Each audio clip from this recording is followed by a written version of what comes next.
Bonus. Trax.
Bonjour et bienvenue sur le Coin Pop et sur Bonus Trax pour la continuation de cette semaine pirate.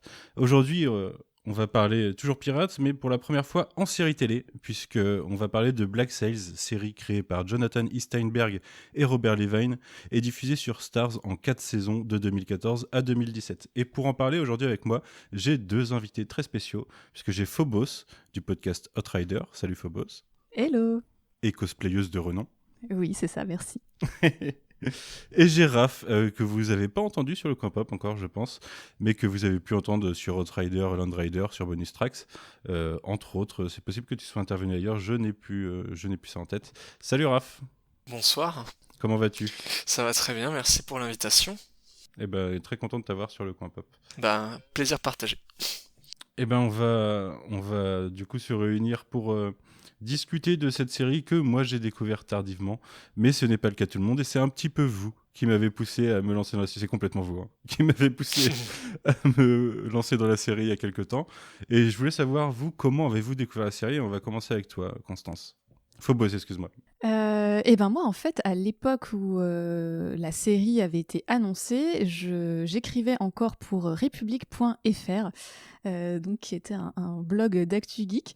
Et forcément, je suivais l'actu de toutes les séries, pop culture, etc. Donc, j'avais entendu parler de Black Sails, surtout qu'au moment où elle a été annoncée, il y avait aussi une autre série sur les pirates, Crossbones, qui était également en production. Donc voilà, j'avais dû faire un petit article là-dessus en me disant oh, « Ok, ça sort, ça a l'air sympa ». Et j'ai commencé à la regarder vraiment quand les premiers épisodes sont sortis et que mon tonton américain me les a ramenés jusqu'en France. J'ai tout de suite accroché et vraiment j'ai suivi la série en direct jusqu'à sa 4e et dernière saison. Et voilà, c'est tout simplement comme ça que j'ai découvert Black Sails. Et toi, Raph, tu l'as découvert en direct aussi, ou t'as pris le train ou le bateau un petit peu plus tard ? Moi je l'ai découvert aussi en direct, un peu comme Phobos. De toute façon on écrivait ensemble sur République à cette époque-là. Et en fait moi j'étais gros fan de Pirates des Caraïbes et des pirates en général. Et en fait j'avais vu passer la série et ça avait été marketé, produit par Michael Bay. Donc j'avais vu juste des bandes annonces, enfin des extraits de teasing avec des explosions des bateaux, des costumes de ouf. Je me suis dit ça a l'air trop bien et tout machin. Donc j'ai regardé le pilote était vraiment très cool, et du coup pareil, après comme Phobos j'ai mangé la saison 1 et après j'ai suivi au fur et à mesure des sorties des saisons. J'ai toujours dès que la saison sortait, enfin recommençait, je suivais avec assiduité la nouvelle saison qui sortait. Et du coup j'ai fini la série quand elle s'est terminée. Enfin j'étais synchro sur la diffusion de la série, quoi. Ok, moi je suis celui donc qui aura découvert en retard, puisque j'ai commencé ça en juillet je crois cette année. En fait j'avais entendu parler de la série à l'époque aussi, je regarde beaucoup de séries et j'étais pas spécialement passé dessus, il y avait personne au casting en fait que je connaissais spécialement, qui pouvait m'attirer sur le truc, ni à la réalisation ou autre. Donc voilà, j'étais un peu passé à côté. Vous avez parlé de Crossbones. Moi, je sais que j'avais aussi, j'avais des images de Crossbones en tête, qui étaient à peu près au moment. C'était un petit peu flou dans ma tête, je savais, j'étais pas sûr de si c'était la même chose ou pas. Toujours est-il que voilà, ça m'intéressait pas spécialement à l'époque, mais j'en ai entendu beaucoup de bien, beaucoup de forcing au cours des années, via Twitter surtout. Sorry, Euh, not sorry. sur les thématiques abordées notamment dans la série. Et ça semblait pas mal, il fallait juste que j'ai une occasion. Et je me suis mis, vous le savez, si vous écoutez la semaine pirate, je me suis mis à One Piece en juin, donc il y a 6 mois. Très bonne Et chose. j'ai fini hier. et, et du coup, j'étais un petit peu dans une thématique pirate à ce moment-là. Ça a commencé un petit peu à m'inspirer l'idée de lancer la semaine spéciale. Et je me suis retrouvé à un endroit aussi où je devais finir une série à ce moment-là. Et du coup, choisir d'en lancer une autre. Donc, c'était l'occasion de lancer Black Sails. Et c'était une plutôt bonne découverte. On va en reparler après. Mais très content. J'ai assez vite accroché. J'ai eu peur que ce soit un truc qui soit long à démarrer et qui il y a un petit peu son apogée plus tard. Mais dès le début, je trouve ça intéressant. Ça n'a pas trop de mal à prendre le spectateur, en tout cas. Et ben, on va entrer dans le vif du sujet avec le contexte de la création de la série. Il y avait Crossbones, en effet. Mais c'est une série aussi qui sort sur Starz, qui est une chaîne qui n'est pas forcément une des chaînes les plus connues aux États-Unis. Qui s'est fait connaître principalement avec Spartacus. Alors, je ne sais pas si vous aviez regardé Spartacus à l'époque, Non. mais c'était du sexe et de la violence et des combats stylisés. Voilà, grande fan de Spartacus. Moi, j'avais regardé la saison 1 à l'époque, et après, il y a eu le problème que l'acteur principal est mort, donc voilà, je crois que je me suis arrêté là. Mais oui, je connaissais surtout pour ça, mais il y a Outlander aussi qui a commencé la même année que Black Sails, qui a redonné un petit peu une autre popularité à la chaîne. Il y a eu American Gods depuis. Est-ce que vous savez comment la série a été produite à la base, comment elle a été créée? Alors, d'après ce que j'ai cru comprendre, en fait, Malcolm Bay avait trouvé Pirates des Caraïbes très cool, mais il voulait faire une version un peu plus dark, voilà, pour la faire courte. Du coup, il s'est dit, bah ouais, allez, je produis un truc avec des pirates, sauf que ça sera un peu dark and gritty. Et il faut savoir qu'à l'époque, donc, tu avais aussi Game of Thrones, qui était vraiment au sommet de sa hype, donc, qui était en diffusion depuis 2011. Sachant que Black Sails, la première saison, est sortie en 2014. Donc effectivement, quand la série est entrée en production, Game of Thrones était déjà bien connu du grand public. Et on sent d'ailleurs que ça joue beaucoup en fait sur le ton, notamment de la saison 1, je trouve. Et je pense que voilà, c'est un petit peu dans toute cette dynamique. Il y a Spartacus qui se finit en 2013. Il y a aussi la série Vikings à l'époque qui commence à démarrer. Donc je pense qu'il y a un petit peu aussi un côté se dire voilà, il y a une niche sur les séries historiques qui montrent de la violence, qui montrent des scènes de sexe. On est sur le câble, donc on peut se le permettre. Et voilà, je pense qu'ils se sont dit ok, bon ben c'est parti, on fait ça avec des pirates. Et d'ailleurs, un an plus tôt sur Stars, t'avais une autre série historique dans la même, enfin, avec un peu une même vibe, c'était Da Vinci Demon. Alors, je sais pas si ça vous parle, mais c'était une série sur Léonard da Vinci que je vous conseille, qui est très cool, qui est un peu différente de Black Sails parce que bah, ça prend beaucoup de liberté avec l'histoire. Mais ça c'est sorti en 2013, la première saison en fait, et c'était déjà une série historique, puisque Léonard de Vinci et toute la période de la Renaissance italienne, mais avec du sexe, avec de la violence, avec des histoires de prise de jeu de pouvoir, etc. Et ça avait, la saison 1 avait vraiment bien marché. Donc je pense qu'ils ont aussi capitalisé là-dessus chez Stars en se disant bon bah on a déjà une série qui fonctionne sur ce modèle-là. Là il y a Michael Bay en plus qui produit. On peut faire d'une pierre deux coups, c'est pas mal quoi. Ouais, tout à fait, ouais. Et comme tu le disais, Constance, ça s'écarte de ce qu'on connaît de Pirates des Caraïbes, par exemple, parce que alors il n'y a pas d'éléments fantastiques, il n'y a pas de kraken ou de demi-dieu ou même de dieu dans Pirates des Caraïbes et de malédiction. Dans Black Sails. Parce qu'il y a tous ces éléments Oui, dans Pirates Black des Sails, Caraïbes. oui, excuse-moi. Je voulais dire comme dans Pirates des Caraïbes.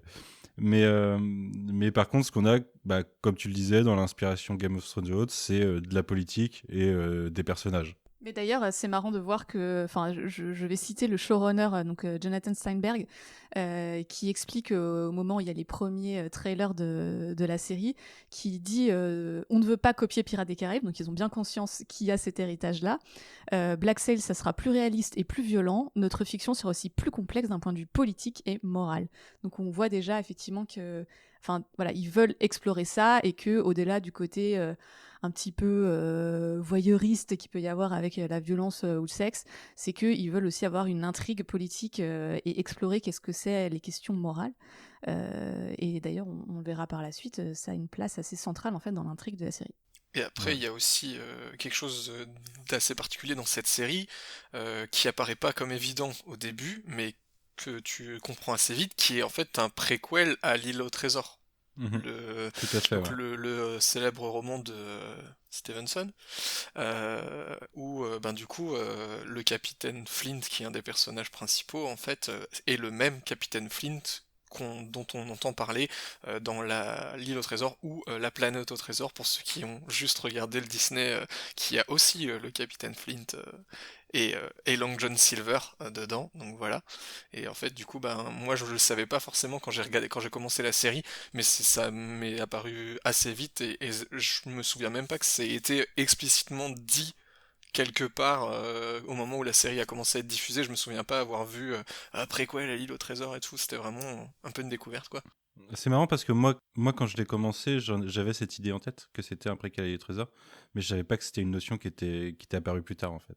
Ben, c'est pas l'argument principal qu'ils ont utilisé dans le marketing, mais effectivement, j'ai trouvé des interviews des showrunners où ils disent que voilà, nous, Black Sails, on veut que ça soit un préquel au roman L'île au trésor, et qu'en fait, une fois que tu as fini la série, tu peux ouvrir le roman, et il n'y a pas trop de décalage entre les deux, en fait.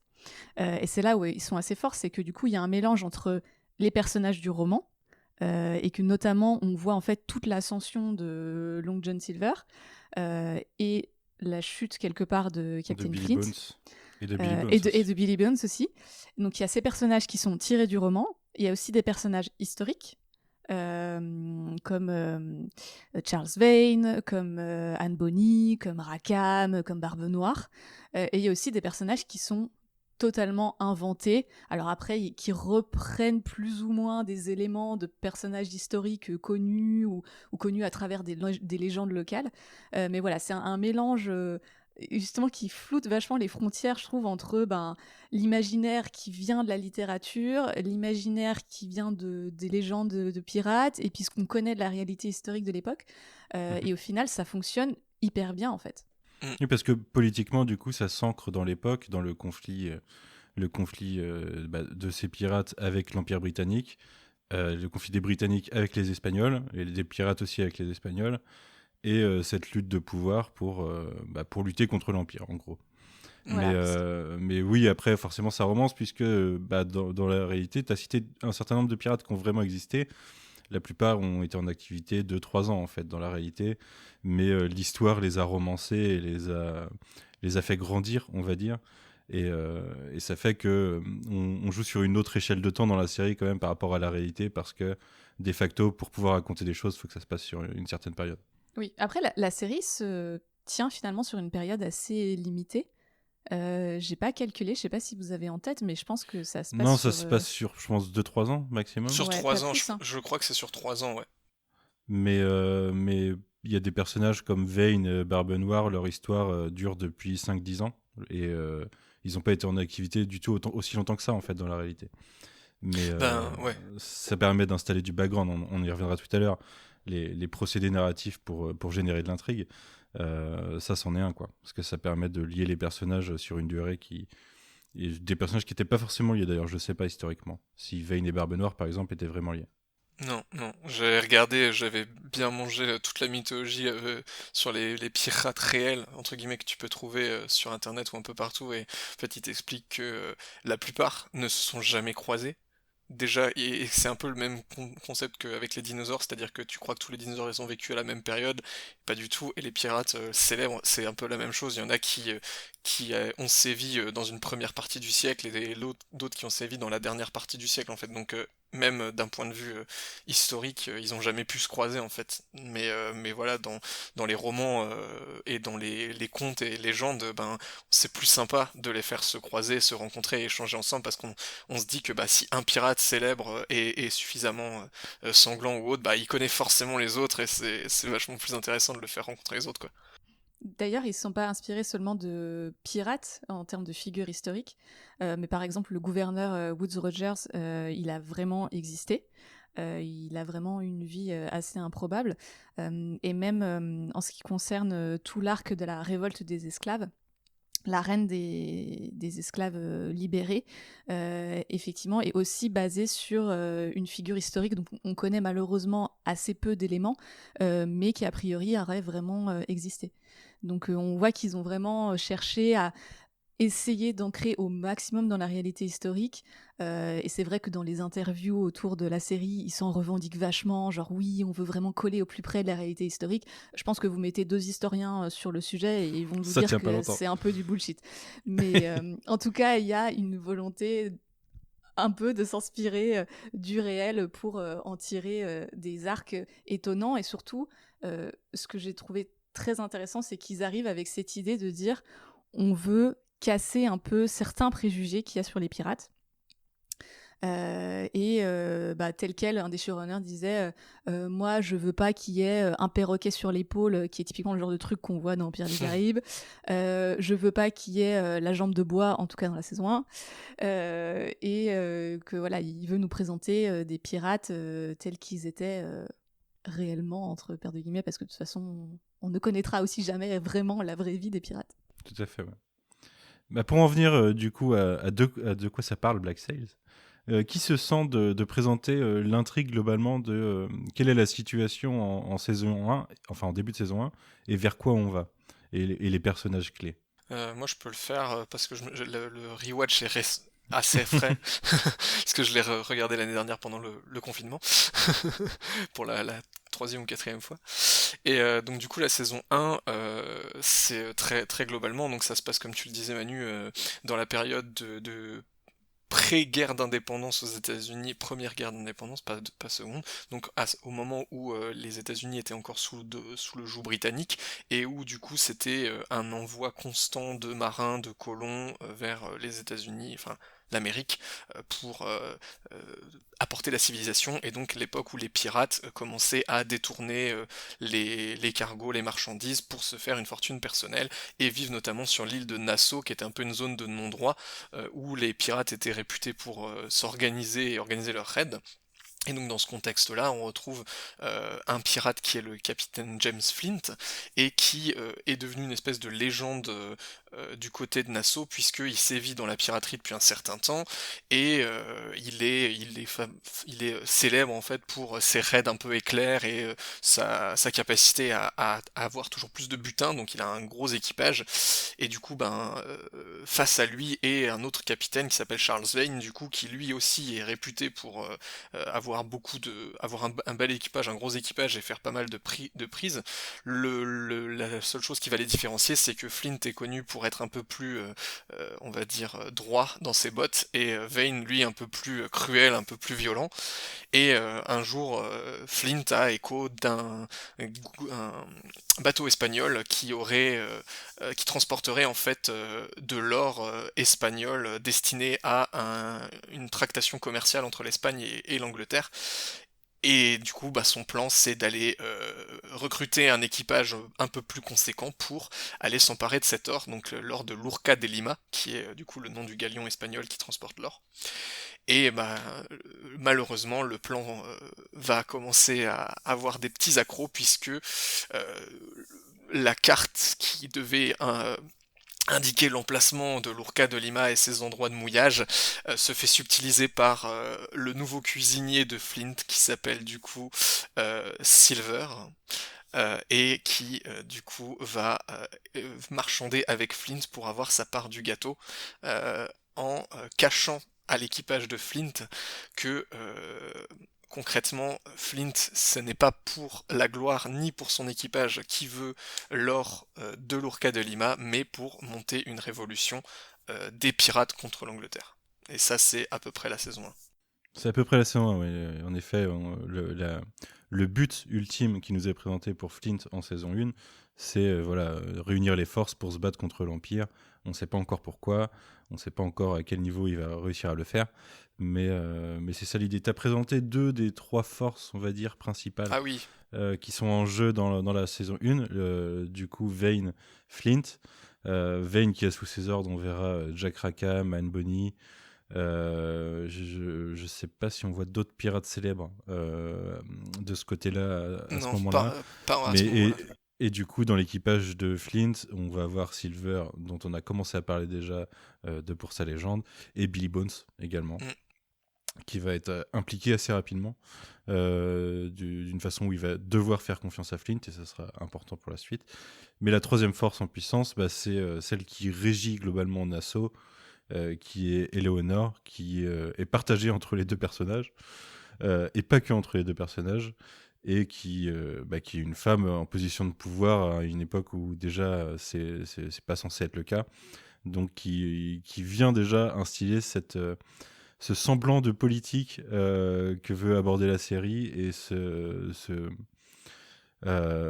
jeu sur la légitimité des personnages ou non. Et ce qui est hyper intéressant, alors déjà, je me suis renseignée, a priori, il y avait vraiment une famille Guthrie, qui était une famille de marchands à l'époque assez importante.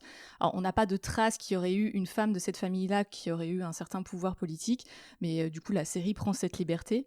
Et c'est assez intéressant parce que du coup, c'est un personnage à la fois qui a pas mal de force, pas mal de ressources, mais en même temps, effectivement, on sent que le fait qu'elle soit une femme, ça va peut parfois poser problème en fait aux autres, à certains pirates qui ne la respectent pas. Mais par contre, la série, elle, respecte ce personnage-là. Donc elle a son propre agenda, elle a des interactions qui sont hyper intéressantes avec les autres personnages masculins qui, pour certains, ne la respectent pas, mais pour d'autres, la respectent. Par exemple, on sait que Flint valorise quand même assez son avis. Et effectivement, elle a aussi une romance avec deux personnages, puisque elle est non seulement amoureuse de Charles Vane, mais au début de la saison 1, elle a une relation également avec Max. Et Max, c'est une prostituée qui travaille dans un bordel de Nassau. The Place to Be. The Place to Be, qu'on voit beaucoup dans la série, effectivement. Et pour le coup, c'est vrai que je me rappelle un peu des premiers trailers de la série qui mettaient un petit peu leur relation en mode eye candy, oh là là, on va voir deux nanas se faire des petits bisous. Mais c'est vrai que c'est un peu le cas quand même sur les premiers épisodes. On sent qu'il y a 2-3 scènes qui sont là pour agripper l'attention du téléspectateur. C'est la marque Stars, ça, après. Ils peuvent Voilà. pas s'enlever leur ADN non plus. Mais dans le même temps, je trouve que les deux personnages ont chacun leur trajectoire et leurs interactions qui font que ça dépasse très très vite le stade du eye candy un peu fétichiste, quoi. Mais d'ailleurs, tu vois, ça c'est un peu, comme tu citais Game of Thrones tout à l'heure, c'était le même combat, il fallait montrer des boobs et des trucs comme ça dans les épisodes pour, voilà. Mais Black Sails a eu l'intelligence que, effectivement, la première saison, il y a pas mal de scènes de nudité, etc., et de scènes de sexe, mais ça s'estompe, en fait, au fur et à mesure des saisons, et il me semble J'aurais que... même dit que ça s'effaçait, moi, mais... Ouais, voilà, il me semble que dans la dernière saison, t'en as même plus du tout, en fait. Ou peut-être une vite Peut-être fait, John et Maddie, mais je mais sais ouais, même plus voilà, si c'est... mais c'est tout, quoi. Enfin, vraiment, et c'était super intéressant du coup du point de vue de cette série, je trouve, d'avoir ça.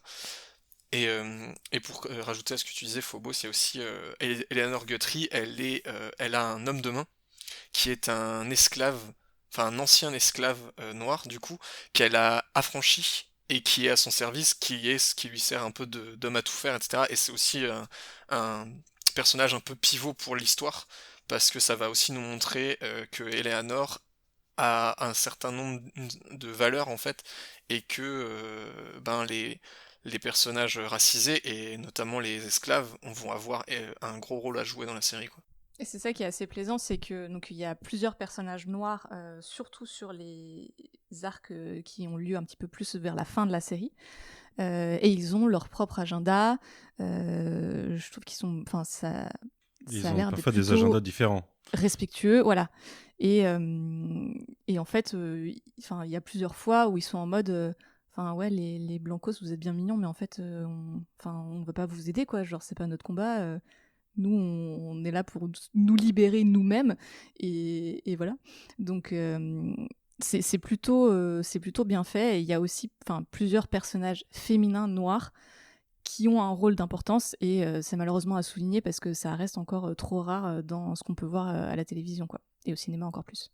Il Pas faut sûr. que ça attende la saison 3 quand même pour arriver. Ouais, j'allais dire, c'est pas tout de suite, mais par contre, ce qui est intéressant, c'est que quand le shift s'opère, quand le changement s'opère, par contre, les personnages noirs et racisés deviennent vraiment au centre de l'intrigue, limite presque en reléguant du coup les personnages blancs au second plan pour le déroulement de l'histoire. Et bah, c'est un parti pris qui est vachement intéressant, parce que comme tu dis, c'est pas quelque chose qu'on voit souvent dans les séries, surtout à l'époque en 2013-2014, c'est pas quelque chose qui se voyait beaucoup, je pense. On va parler un petit peu on va développer un peu les personnages tout à l'heure. Mais avant ça, du coup, mince, le contrat que voulait passer la série sur le ton et le style et ce que ça raconte des pirates, vous en pensez quoi, vous, en saison 1 à ce moment-là? Alors moi j'ai vraiment accroché à ce ton-là, même si je suis très fan de Pirates des Caraïbes. Donc j'aime aussi beaucoup le côté un petit peu fantastique, un petit peu blagueur, qu'il n'y a pas forcément dans Black Sails à ce point. Mais j'ai bien accroché. Il y a deux, trois éléments qui m'ont un petit peu dérangé, notamment sur la représentation des violences sexuelles en saison 1, où on a l'impression que c'est presque le passage obligé parce que alors je sais pas si c'était Game of Thrones qui a influencé ça, mais le côté voilà, genre faut montrer la réalité historique, donc il faut montrer un viol. Mais ça se cantonne à la saison 1, et je trouve que dans les 3 saisons d'après, du coup la série prend un petit peu plus de, enfin, arrive à s'éloigner un petit peu de ce modèle Game of Thrones un peu balisé de Fait scène de d'autres genres cul, de scène de violence. violence, machin. Donc voilà, il y a d'autres genres de violence et il y a plus de violence sexuelle d'ailleurs dans toute la suite.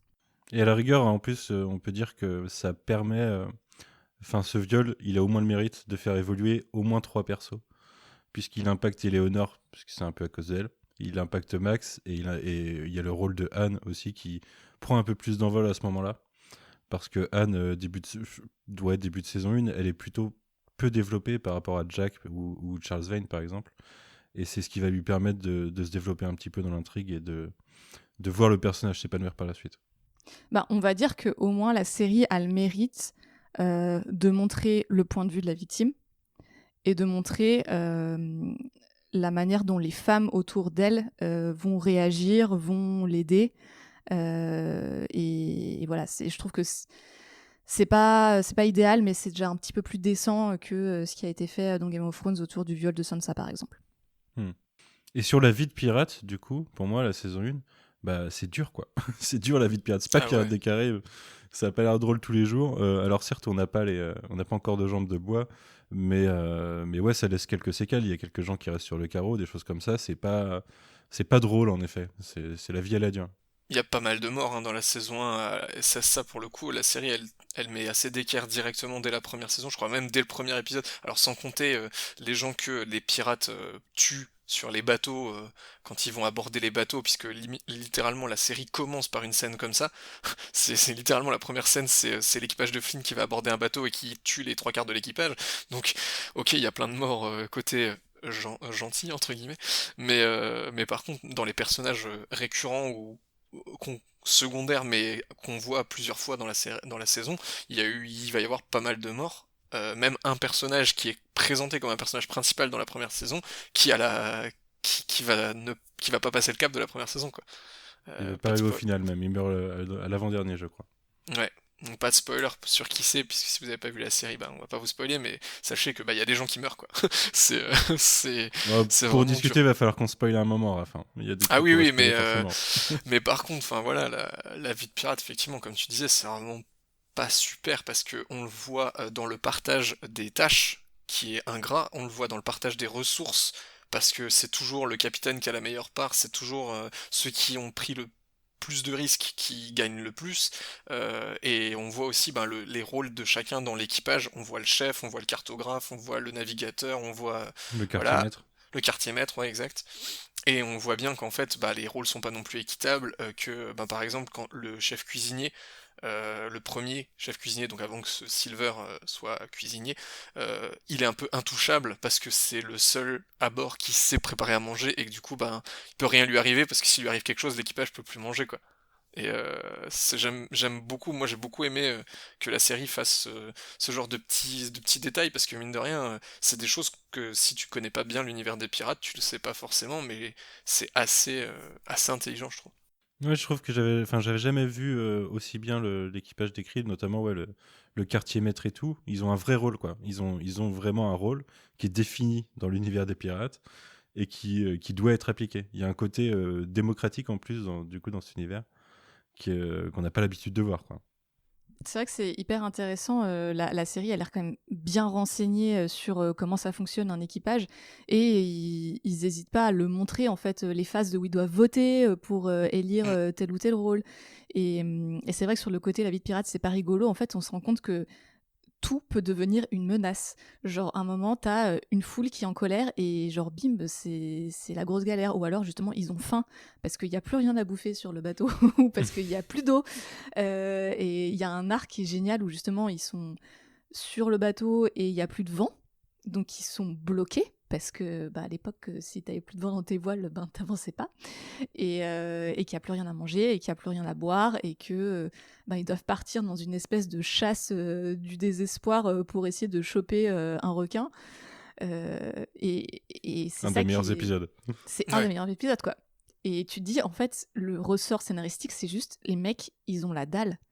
Enfin, tu vois, genre, c'est effectivement un truc qu'on voit rarement dans Pirates des Caraïbes, ou alors c'est vite écarté, quoi. Parce que l'enjeu, c'est plutôt, il faut arrêter les zombies poissons sous la mer, tu vois. C'est pas juste, il faut pas mourir de faim.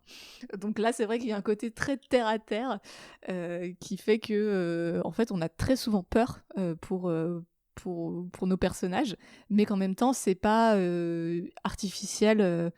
Ou justement un peu à la Game of Thrones où des fois il y a des gens qui meurent de manière totalement random, et c'est vrai que t'as le choc de oh mon dieu, j'avais pas vu venir ça. Mais du coup t'as pas toute cette tension que tu peux avoir, alors que là c'est très naturel, en fait, ça se déroule de manière hyper hyper simple, enfin c'est comment dire, Mhm. instinctif, en fait. Donc du coup c'est vrai qu'on est super tendu, enfin moi je sais que j'étais super tendue à chaque épisode, quoi. Bah, il y a un paquet de moments dans la série où des gens meurent de façon bête parce qu'il y a un accident, il y a un truc qui lâche, ou il y a une tempête, il y a de l'eau qui rentre, tu te renverses, tu te fais écraser par un canon, quoi. Enfin, de ce genre de choses qui font le random de la vie de pirate, ouais. Et ça, en effet, c'est le genre de... Dans un film, en fait, comme Pirates des Caraïbes, bah, c'est pas quelque chose que tu peux aborder, en fait, parce que c'est pas là pour ça, c'est là pour être fun. C'est pour avoir l'imagerie sympa. Là, on a l'imagerie un petit peu plus crasseuse, un petit peu plus métier à risque. Et justement, je trouve que c'est vachement aligné avec la manière dont la violence est montrée. Tu l'as dit, Raph, effectivement, la première scène de la série, et je trouve que c'est absolument génial, c'est du point de vue d'un navire marchand qui se fait attaquer. Et en fait, mine de rien, c'est notre point de vue à nous en tant que spectateurs, Mm. parce qu'on ne connaît pas c'est quoi les pirates. Et donc, on est un peu comme ces marchands qui savent pas trop quoi faire parce qu'ils se font attaquer par les pirates. Et ça, je trouve que c'est hyper fort pour te mettre dans la série. Et en fait, tu te rends compte que tous les combats, ils sont filmés de manière plus traumatisante que de manière héroïque. Ah ouais, ouais. Et c'est là où, en fait, on a beau avoir le nom de Michael Bay au générique, c'est pas Pearl Harbor, hein. Enfin, je veux dire, vraiment, tu ressors des combats, t'es en mode ah mais c'est vraiment dégueu, et les personnages aussi, en fait, ils sont traumatisés par ce qu'ils font et par ce qu'ils doivent ce qu'ils ont vu, quoi. Et t'as aussi une scène au début de la série où tu vis ton premier combat du point de vue d'un personnage dont c'est le premier combat. Mhm. Et enfin, là, encore une fois, c'est le cran d'au-dessus, tu sais, t'es plus le marchand qui se fait attaquer, mais t'es le mec qui doit attaquer pour la première fois. Et tu ressens tout le côté atroce de ce combat où le mec il se retrouve à arracher la C'est jugulaire d'un type incontable à la avec les base. dents, tu vois, parce que sinon il va crever. Mais c'est pas du tout montré de manière héroïque, en fait. C'est vraiment montré de manière, ouais, en fait, c'est dégueu, quoi. La violence, c'est dégueu. Et, et je trouve que c'est hyper bien géré dans la série parce que tu te rends compte que ils préfèrent négocier. En fait, il y a plein de moments où ils préfèrent essayer de discuter, de résoudre de résoudre les conflits autrement, parce qu'ils savent qu'en fait, les combats, c'est dégueu, c'est traumatisant, et qu'en plus, tu vas y passer, et que sinon, tu vas choper une infection parce que tu te seras fait couper un truc. Enfin, je trouve que c'est hyper bien joué, et que c'est un des points forts, en fait, de la série, quoi. Et puis, faut pas oublier que Flint, il le dit au début de la saison, au début de la série, mais les hommes, c'est une ressource précieuse en fait, et que à force de s'entretuer tout le temps, aucun équipage n'aura assez d'hommes, et que du coup, quand ils prennent des bateaux, des navires, s'ils ont pas assez d'hommes pour prendre le navire, c'est eux qui se feront réduire en bouillie, quoi. Donc en fait, ils ont pas d'intérêt à se battre entre eux, parce que s'ils ont plus d'équipage, ils sont dans la merde, quoi. Mais surtout que son but à Flint, c'est un peu d'unir les pirates contre un empire. Donc forcément, il a besoin de tous les hommes. Et il y a un truc aussi, c'est qu'un combat de pirates, ça fait des dégâts au bateau. Et on ne peut pas faire du destruction porn à une époque où tu pouvais pas aller racheter un bateau à la concession le lendemain, quoi. Le bateau, c'est important. Ça doit être entretenu. C'est stratégique, en fait, la préservation du bateau. T'as un épisode entier sur il faut nettoyer le bateau. J'allais dire, sur le carénage de la coque, un épisode aussi trop bien, avec une tension de fou sur ce qui va se passer pendant Mais par contre, je pense que t'as facile sur les épisodes, ils font 45 minutes à peu près, je crois, 50 minutes. Sur 50 minutes d'épisode, t'as 20-25 minutes d'épisode où des gars nettoient un bateau. Et c'est passionnant. Et c'est super bien. Mais il se passe quelque chose quand même, il y a des dialogues. Oui, c'est beaucoup de dialogues quand même, Black Sails aussi. Ouais, c'est l'écriture des dialogues et des répliques assez cinglantes, elle fonctionne super bien. Avec le côté pirate, je trouve ça match très bien en fait. Mais d'ailleurs, c'est assez, c'est très cool de voir des interviews du cast où les acteurs disent je pense que c'est les meilleurs dialogues que j'ai jamais eu de jouer de ma carrière et que je ne jouerai jamais, parce que ça se voit en fait assez rarement des dialogues aussi travaillés, aussi longs dans des séries télé de ce type, et c'est là où je trouve que tu as toute la puissance aussi de l'acting des acteurs qui ont été pris, qui ressort, et notamment l'acteur qui incarne James Flynn, qui s'appelle Toby Stevens, qui vient du théâtre, et qui vient du théâtre shakespearien. Donc, qui a fait un des pires James Bond aussi, mais on lui pardonnera. C'est vrai. Mais il avait déjà une épée. Oui. Il était déjà en train de se battre avec une épée. Et c'est très marrant de voir le choix de cet acteur plutôt théâtre classique pour incarner un pirate dans une série Michael Bay, mais en fait tu comprends très vite qu'avec la puissance des dialogues et le côté hyper tragique de la trajectoire de ce personnage, qu'en fait ça fonctionne à fond, et je pense que c'est le meilleur rôle de Toby Stephens. Franchement, il est incroyable du début à la fin, quoi. Même encore aujourd'hui, d'ailleurs, sur les réseaux sociaux, il se fait souvent interpeller par les fans pour ce rôle-là. Et il est tout le temps, il est super. Si vous le suivez sur Twitter, ou si vous allez voir un petit peu sur Twitter ou Instagram, il est super reconnaissant de ce rôle. Tu le vois parce que genre ses fans, ils lui disent des fois, là il y a pas longtemps, je crois, c'était son anniversaire. Sur Twitter, et du coup il y avait plein de gens qui l'ont tagué forcément en mode ah là là, et il disait genre ouais, je remercierai jamais assez la production de m'avoir permis de jouer le rôle de Flint et tout machin, j'ai vraiment adoré ce personnage et tout. Je trouve que c'est super chouette. Non mais c'est clair, et tu vois même les acteurs, l'acteur qui joue John Silver, Luke Arnold, qui continue à retweeter même 3-4 ans après la fin de la série des articles sur Black Sails et tout, quoi. Ouais. Je crois que c'est le seul acteur que je connaissais à peu près, Luke Arnold, au moment. Parce que tu vois, je l'avais déjà vu, quoi, au moment où je me suis lancé dans la série.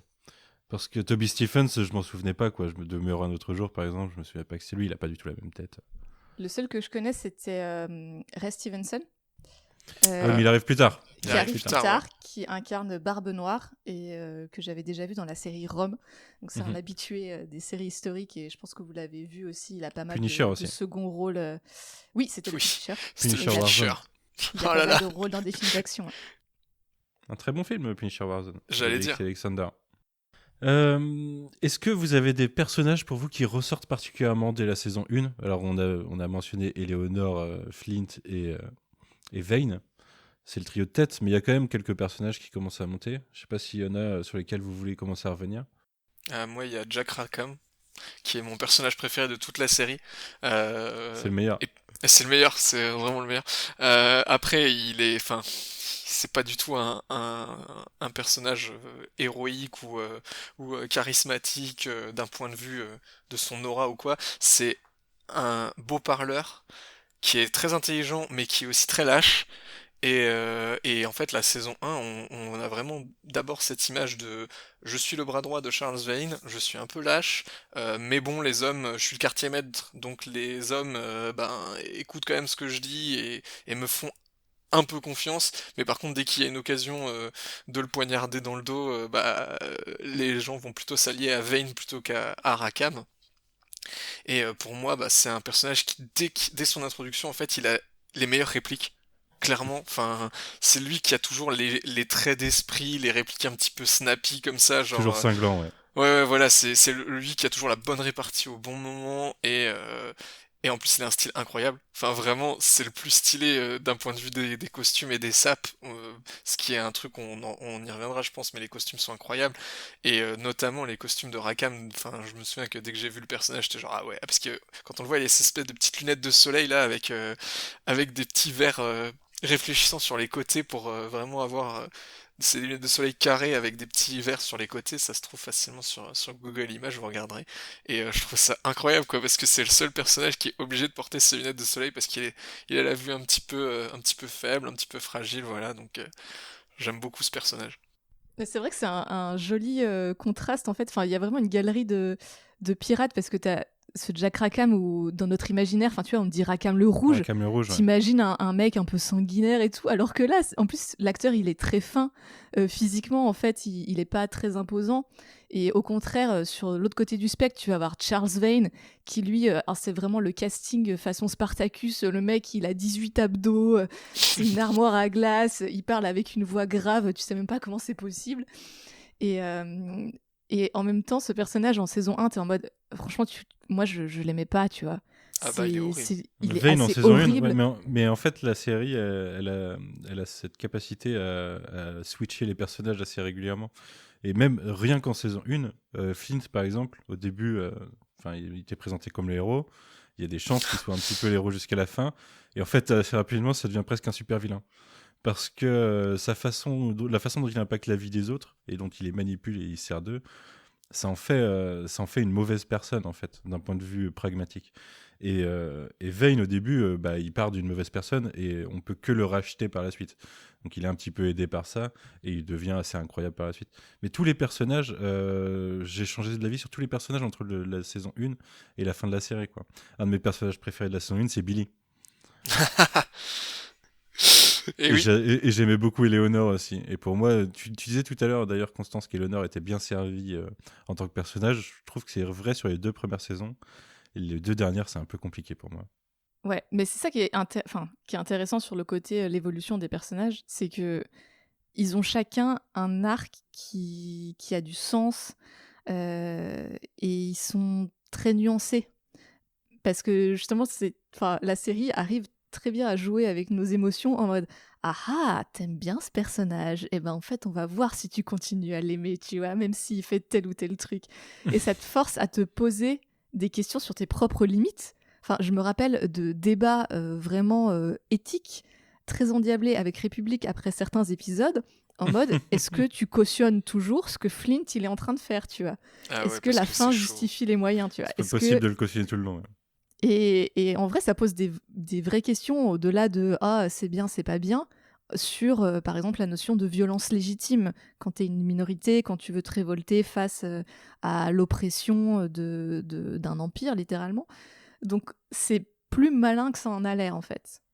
Ces évolutions des personnages et de leurs actions, de leur moralité. Bah, c'est assez bien écrit pour que tout le monde ait un point de vue qui est justifiable auprès du spectateur, d'une façon ou d'une autre. Alors plus ou moins, hein, on parlera de Wood Rogers tout à l'heure, par exemple. Euh, c'est euh, c'est peut-être plus compliqué de le vendre à un spectateur, mais en fait, il a quand même le discours pour justifier ses actions. Et il est en fait presque justifié par le fait il est dans une situation où il est bloqué et du coup, il en vient à faire des erreurs. Mais tous les personnages, ouais, ont une justification qui fait que leur arc, même si tout se croise, il y a des rebondissements dans tous les sens, des trahisons, je les compte pas. Tout peut se croiser de façon assez organique pour que ça fonctionne. Et ça fait que j'ai regardé le final tout à l'heure. Et les dialogues où on a Silver, enfin John face à Flint dans un long dialogue dans la deuxième moitié du final, les deux personnages ils sont pas d'accord et les deux ils ont raison. Et c'est assez fort parce que leur point de vue à ce moment-là en plus est justifié par 4 saisons quoi. Et dans tous les cas, tu sais que les deux ont raison. Tu sais à qui t'as envie de donner raison et c'est pas celui qui va gagner à la fin. Mais et en plus, la magie du final de la série fait qu'ils arrivent à s'en sortir à ce que la plupart des personnages aient une fin qui est intéressante. On parlera de la fin à la toute fin de ce podcast. Mais ouais, ces nuances, c'est ce qui fait que c'est ce qui donne du corps à la série pour moi. De toute façon, dans la série, il n'y a pas. Enfin, c'est un thème qui traverse les saisons de la série, mais il n'y a pas vraiment de victoire majeure. C'est ça que j'aime bien, en fait, c'est qu'à chaque fois qu'un personnage accomplit ce que le spectateur va percevoir comme une victoire, et ben, il y a tout le temps un contre-coup derrière, en fait. Que ce soit humain ou économique ou matériel, en fait. Tu vas avoir chaque événement un petit peu où tu vas te dire, ah yes, le personnage que j'aime bien, il a accompli un truc trop bien. Mais en fait, derrière, ça va avoir des conséquences horribles pour les autres personnages ou pour même lui, mais il s'en rend pas compte tout de suite. Et ça, je trouve ça super intéressant, cette espèce de montagne russe roller coaster emotion. C'est vraiment super intéressant parce que du coup, t'es scotché à un personnage ou à un groupe de personnages et puis tu vas vraiment savoir ce qui va leur arriver et t'es jamais satisfait pleinement parce que tu n'as pas Jack Sparrow à la fin de Pirates des Caraïbes, il gagne, il a tout gagné, c'est le meilleur, tu vois. Là, même si on va dire si t'es super fan de Flint ou autre, ben tu peux jamais te dire ah, yes, il a tout gagné trop bien, tu vois. Oui, en plus, la problématique de Flint qui nous est présentée dès le début, c'est que certes, il a un objectif qu'on voit assez rapidement qui est se battre contre l'Empire. Donc d'un point de vue, de notre point de vue à nous, ouais, cool, vas-y quoi. Mais ses moyens d'y parvenir, c'est d'être le roi en fait. Il veut être le roi des pirates, c'est un peu comme Luffy. Sauf que lui, il veut être le roi des pirates parce qu'il pense pas qu'il est le meilleur et qu'il en est digne. Il pense que il pense justement qu'il y a que lui qui peut y arriver. C'est-à-dire qu'il a de la haine contre l'Empire, mais il a du mépris aussi pour les pirates avec lesquels il vit. On le voit assez rapidement que sa vie de pirate et son statut même de pirate, il le méprise un petit peu. C'est pas, on voit que c'est pas son truc de départ, quoi. Il était pas fait pour être ça et que c'est les circonstances qui l'ont rendu, qui l'ont envoyé là. On en reparlera tout à l'heure des circonstances, mais du coup, ce qui m'a fait le détester à un moment en saison 1, c'est que certes, ses objectifs sont intéressants, mais ses moyens, c'est des moyens fascistes, en fait. Et il est prêt à sacrifier à peu près n'importe qui et n'importe quoi pour y arriver. Mais d'ailleurs, il y a quelque chose de vraiment tragique parce que c'est vraiment au début de la saison 1, il me semble, où il a une discussion, je crois que c'est avec Miranda, où il explique que lui, ce qu'il voudrait vraiment, c'est trouver la paix loin de la mer, et tellement loin de la mer que les gens confondent la rame qu'il aurait dans les mains avec une pelle. Et là, tu dis, mais mec, t'es pirate. Genre, c'est une série sur le fait que toi, t'es un pirate. Alors que c'est pas du tout ce qu'il veut faire. Et du coup, ça le rend hyper attachant et c'est ce qui fait qu'on continue à le suivre malgré les horreurs qu'il peut commettre. Parce que là, les gens qui nous écoutent et qui connaissent pas la série disent mais attends, mais comment tu peux aimer ce personnage? Non, mais je vous assure qu'il est très attachant et qu'en plus, quand en saison 2, on découvre les raisons qui font qu'il veut renverser l'Empire britannique, voilà, il est encore plus attachant. Et je pense que c'est une belle transition sur vraiment la force du message politique de la série et sur ses personnages, parce que, du coup, spoiler, on apprend en saison 2 que Captain Flint s'appelait en réalité James McGraw dans une autre vie, et qu'il était un ancien amiral de la Navy, et qu'à l'époque où il vivait à Londres, en fait, il est tombé amoureux d'un homme politique et de sa femme. Donc il était en trouble, en quelque sorte. Sauf qu'ils ont été dénoncés et que l'homme qu'il aimait a été envoyé quelque part ou tué. On ne sait pas trop, en fait. Et que donc, il s'est exilé avec Miranda, qui est donc la femme de cet homme politique, et qu'aujourd'hui, s'il est devenu pirate et qu'il veut renverser l'Empire anglais, c'est parce qu'en fait, cet empire-là... tu dis quoi ? C'est pour se venger. C'est pour se venger, voilà. C'est parce qu'on lui a arraché l'amour de sa vie et qu'il veut se venger. Donc, c'est l'histoire d'un pirate bisexuel qui veut renverser l'Empire anglais. Ce qui est, encore une fois, pas vraiment le plot qu'on attendrait d'une série produite par Michael Bay. Mais bon. Sachant que leur but à eux, à Magro et à Thomas Hamilton, oui, leur but avant qu'ils se fassent dénoncer et du coup exilés, c'était d'essayer de rallier Nassau et du coup les pirates, les séparatistes, on va dire, de les rallier à l'Empire en les amenant à se faire gracier. Alors que ce qui allait contre la volonté de la plupart des membres du Parlement britannique, parce qu'ils ont commis des atrocités, tout simplement, les pirates, et que c'était hors de question de les réintégrer. Donc eux, ils ont un plan. En gros, c'est pour gagner la guerre, il faut arrêter de se battre et absorber, en fait, et accepter de vivre ensemble. Et le fait qu'ils se fassent jeter comme ça de la société britannique et de l'Empire, il prend le parti pris inverse, c'est-à-dire à mort, quoi. Combat à mort, et puis que les meilleurs gagnent, on va dire. Et encore une fois, c'est tiré d'événements qui ont réellement existé, puisque la piraterie, dans notre histoire à nous, n'est jamais fini. n'est jamais fini, merci B2O. Mais surtout la piraterie, la grande vague de piraterie, elle a pris fin comme ça. C'est-à-dire que le gouvernement britannique a finalement accepté de gracier un certain nombre de pirates, et en fait le pirate, comme on l'a dit tout à l'heure, il a une vie de merde, donc quand il a eu l'opportunité de redevenir un homme de bien, voilà, et que tous ses crimes étaient pardonnés, même contre son propre pays, ils ont accepté, quoi. Et du coup, en fait, c'est ouf, parce que là, ça te montre, en gros, dans la série te montre une première tentative, mais qui échoue, alors que, dans les faits, c'était un très bon plan.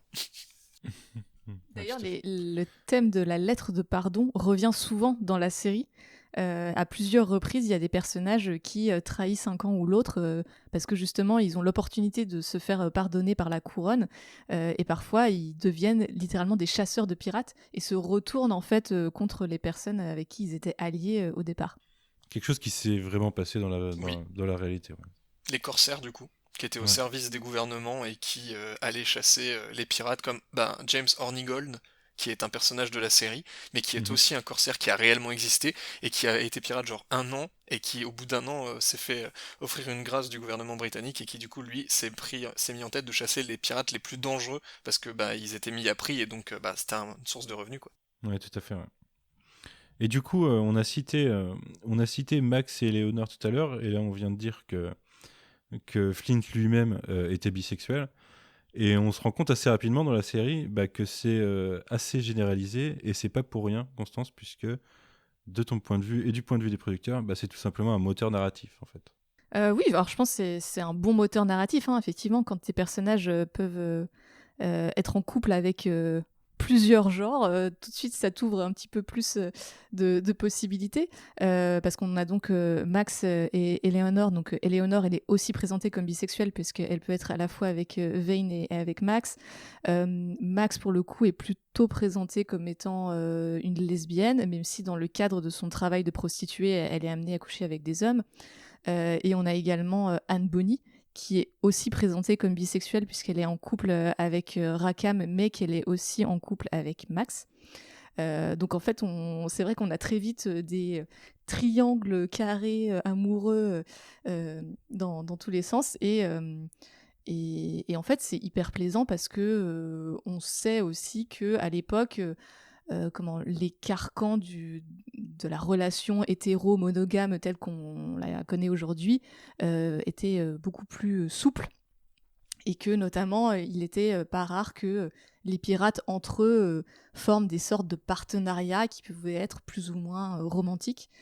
Et donc voilà, la série épouse vraiment à fond ça. Alors c'est vrai qu'on retrouve le fait qu'il y a quand même plus de personnages féminins qui ont des relations homosexuelles que des personnages masculins, mais c'est quand même hyper fort que le personnage principal, parce que Flint, pour moi, reste quand même le personnage principal de la série, ça soit un homme bisexuel qui est en trouble avec un couple hétéro. C'est quand même pas tous les jours, surtout dans des séries où en fait l'homosexualité ou la bisexualité n'est pas le sujet numéro 1, comme ça peut être par exemple dans The L Word ou l'autre série aussi dont j'ai perdu Queer le as nom. Folk. Queer as Folk, exactement. Où là, effectivement, c'est la sexualité qui est au cœur de l'intrigue. Et d'ailleurs, ce qui est super intéressant, c'est que la sexualité des personnages n'est jamais shamée. Parce que, en gros, les personnages sont bisexuels, hétéros, homo, enfin, ils ont plusieurs sexualités, mais à aucun moment il y a de stigmatisation des autres personnages quant à leur sexualité. Ou en tout cas, j'ai pas souvenir que ça arrive. Si, il y en a une, c'est pour Flint et Thomas à la base. Enfin, Oui, James et oui, Thomas. mais Et parce que ça, c'est la barrière du conservatisme contre un monde plus voilà. progressiste. Mais ils ne se font huer pour leur relation homosexuelle que quand ils sont encore à Londres et qu'ils appartiennent à la royauté britannique, mais quand James en fait est pirate et il y a d'autres personnages de la série qui apprennent son homosexualité, notamment Silver, à aucun moment en fait il le relève et il n'y a même pas de défiance de sa part comme ça pourrait être le cas comme ressort comique bien pourri dans les sitcoms ricains notamment dans les années 90 où dès qu'un mec faisait son coming out homosexuel t'avais tout de suite les autres personnages hommes qui étaient en mode ah, m'approche pas trop parce que je pourrais peut-être devenir gay, oh là là. Là en fait dans la série à aucun moment il y a ça, à aucun moment Eleanor qui on l'a dit est une femme qui a du pouvoir. Vraiment, enfin, elle peut littéralement imposer sa volonté d'un claquement de doigts à certains pirates, et ben à aucun moment des pirates lui disent, enfin lui font des reproches pour le fait qu'elle couche avec une femme, quoi. Et ça c'est super agréable aussi parce que du coup, il y a non seulement plein de genres différents et de sexualités différentes représentées, mais surtout les sexualités ne sont pas shamées, ce qui fait que ben, les gens qui s'identifieraient à la sexualité qu'on montre à l'écran, en plus on ne les brigue pas et on serait pas en mode bah c'est pas bien ce que tu fais, ou il y a des gens qui désapprouvent ce que tu fais, non bah regarde tu as le droit de le faire et c'est très bien de le faire, quoi. Est-ce que du coup ça serait pas un petit peu une série gauchiste woke? C'est une série elle serait cancel sur tous les plateaux télé aujourd'hui.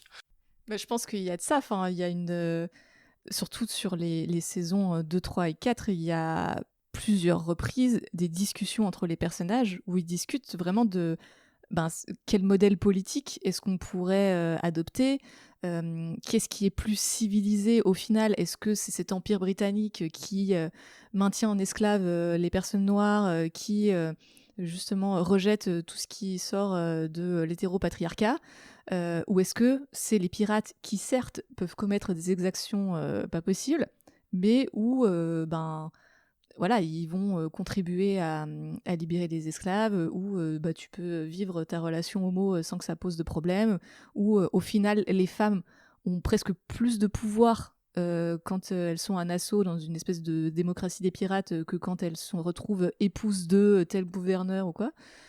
Donc t'as tout ça qui est mis en balance, et je pense que la série très clairement prend le parti des pirates et de ce qu'ils essayent de faire, et de la liberté en fait qu'ils donnent aux identités de chacun, et en particulier aux identités des minorités, quoi.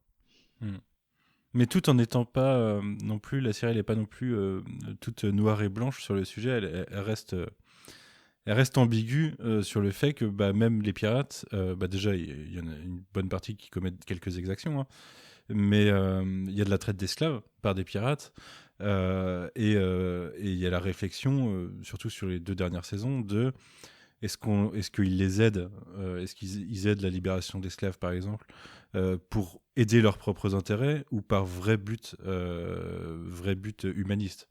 Et la question elle est vite répondue, si vous me permettez. C'est que en fait, avant qu'ils en aient besoin, ils cherchent pas spécialement à renverser le système non plus, pas totalement. Il y a vraiment une notion où il y a une hiérarchie d'oppression, on va dire. Il y a une hiérarchie où même certains opprimés gardent des privilèges sur d'autres qui sont plus opprimés, et ils sont pas mécontents d'avoir ces privilèges de temps en temps. Oui, et je trouve que c'est l'intelligence de la série, en fait, c'est de le souligner, et quelque part, que ce soit à travers la mise en scène, les dialogues, t'as certains personnages qui sont call out, notamment t'as Max, qui est donc la prostituée dont on parlait, qui est... on comprend qu'elle a un parent qui est blanc, un parent qui est noir, il me semble. Et justement, elle call out certains pirates blancs quand ils utilisent des esclaves qui sont forcés de reconstruire un truc, un assaut. Donc, tu as toujours... Justement, tu as cette explication en fait, de la hiérarchie des privilèges et des oppressions. Et c'est ça qui pour moi fait la vraie force politique de cette série. Et je pense qu'il y aurait... en vrai, il y a beaucoup à dire rien qu'en disséquant tous les dialogues autour de la politique, quoi.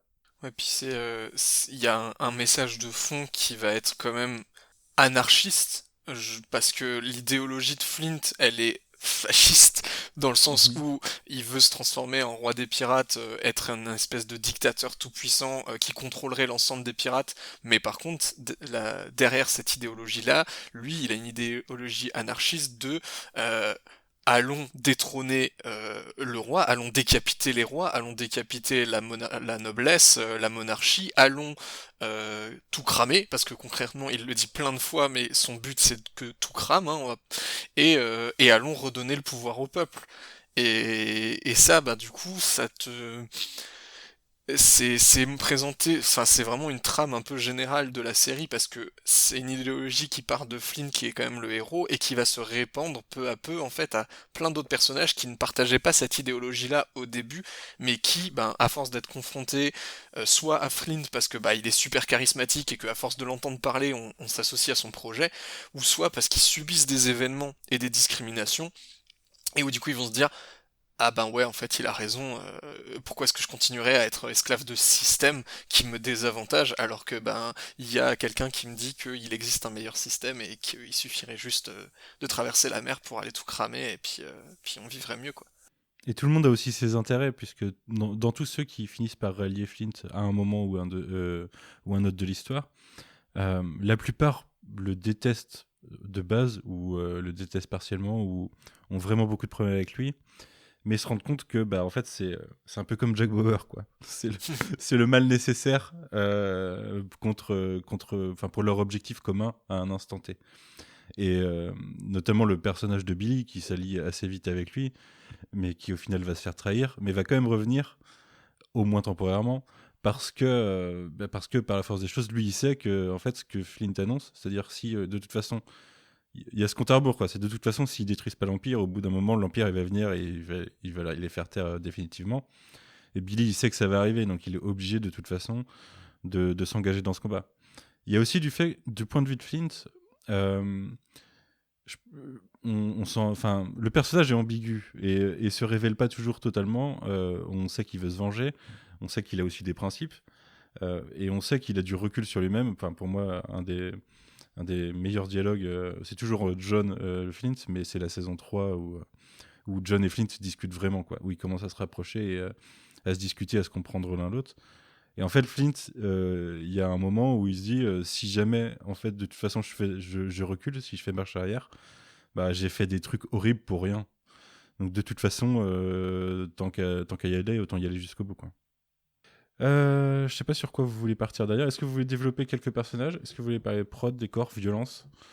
On va pas faire toutes les storylines, mais est-ce que tu as une storyline préférée, Constance, par exemple ? Ou un personnage préféré, quelque chose, l'arc, on va dire, qui t'a le plus rattaché à Black Sails ? En termes de personnages, moi j'adore Anne Bonny. Je ne sais pas si je suis amoureuse de Anne Bonny ou si je veux être Anne Bonny, probablement un peu les deux. Mais je trouve que de son personnage en saison 1, qui est un peu... En fait, c'est l'homme de main de Rackham, qui est l'homme de main de Charles Vane. Donc, tu sens que c'est un peu un personnage secondaire. Et c'est une femme dans un les équipage de intrigues. pirates aussi. C'est une femme dans un équipage entièrement composé de mecs. D'ailleurs, elle s'habille un peu comme un mec. Elle s'habille pas comme les autres femmes de la série. On a l'impression qu'elle est très bien intégrée, jusqu'à ce qu'il y ait une remarque assez glaçante dans la saison 1, où donc Max se retrouve capturé et livré en pâture à l'équipage de Charles Vane, et Anne Bonny veut la libérer. mais t'as Rackham qui rappelle à Anne que si elle libère Max et qu'elle provoque l'ire de l'équipage, ben peut-être qu'elle aussi, elle va connaître le même sort. Parce que, ben, quelque part, ça reste une femme, en fait. Et qu'elle est rattrapée par son genre. Et je sais pas, en fait, je trouve que ça rajoute au côté tragique du personnage et à sa force, quelque part. Parce que même si elle est respectée par certains pirates, bah, ça reste un monde très violent et très masculin dans lequel elle essaye de faire sa place. Et c'est à la fois la trajectoire du personnage dans l'histoire, mais aussi la trajectoire du personnage dans la série, parce qu'au fur et à mesure des saisons, elle gagne aussi, je trouve, en profondeur, en développement, en temps d'écran, tout simplement.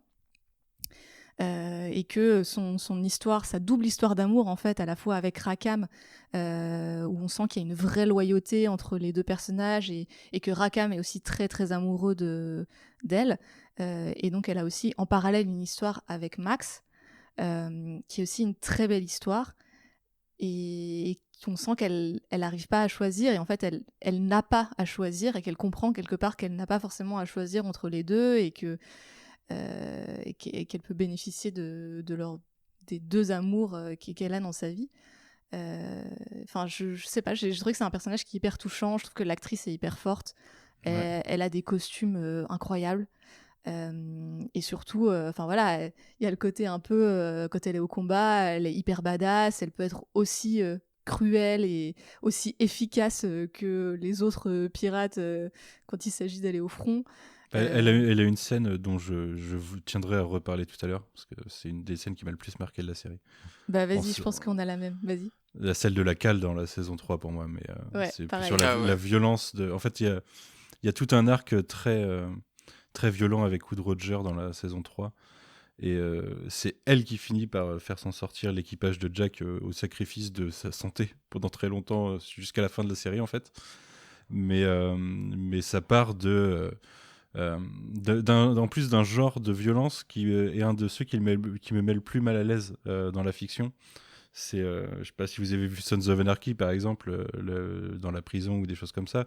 C'est quand un personnage de pouvoir qui met des personnages face à une absence de choix. C'est la mort ou la mort, c'est juste tu choisis de quelle façon tu vas mourir, quoi. Et Jack est obligé de choisir qui va mourir dans son équipage. Et bien sûr, il ne veut pas choisir Anne. Et tous ses membres se font tuer les uns après les autres jusqu'à ce que Anne lui dise bah vas-y, j'y vais. Et de toute façon, là, c'est son statut de femme qui fait qu'elle va être un peu sous-estimée. En plus, elle va jouer du fait qu'elle va pousser le mec à lui éclater la tête pour accéder, je crois, à un bout de verre pour le tuer, quelque chose comme ça. Mais je pense que c'est le moment où elle gagne sa place dans le reste de l'équipage. Vis-à-vis de Jack, elle l'a toujours eu, mais vis-à-vis du reste de l'équipage, c'est le moment où elle gagne sa place.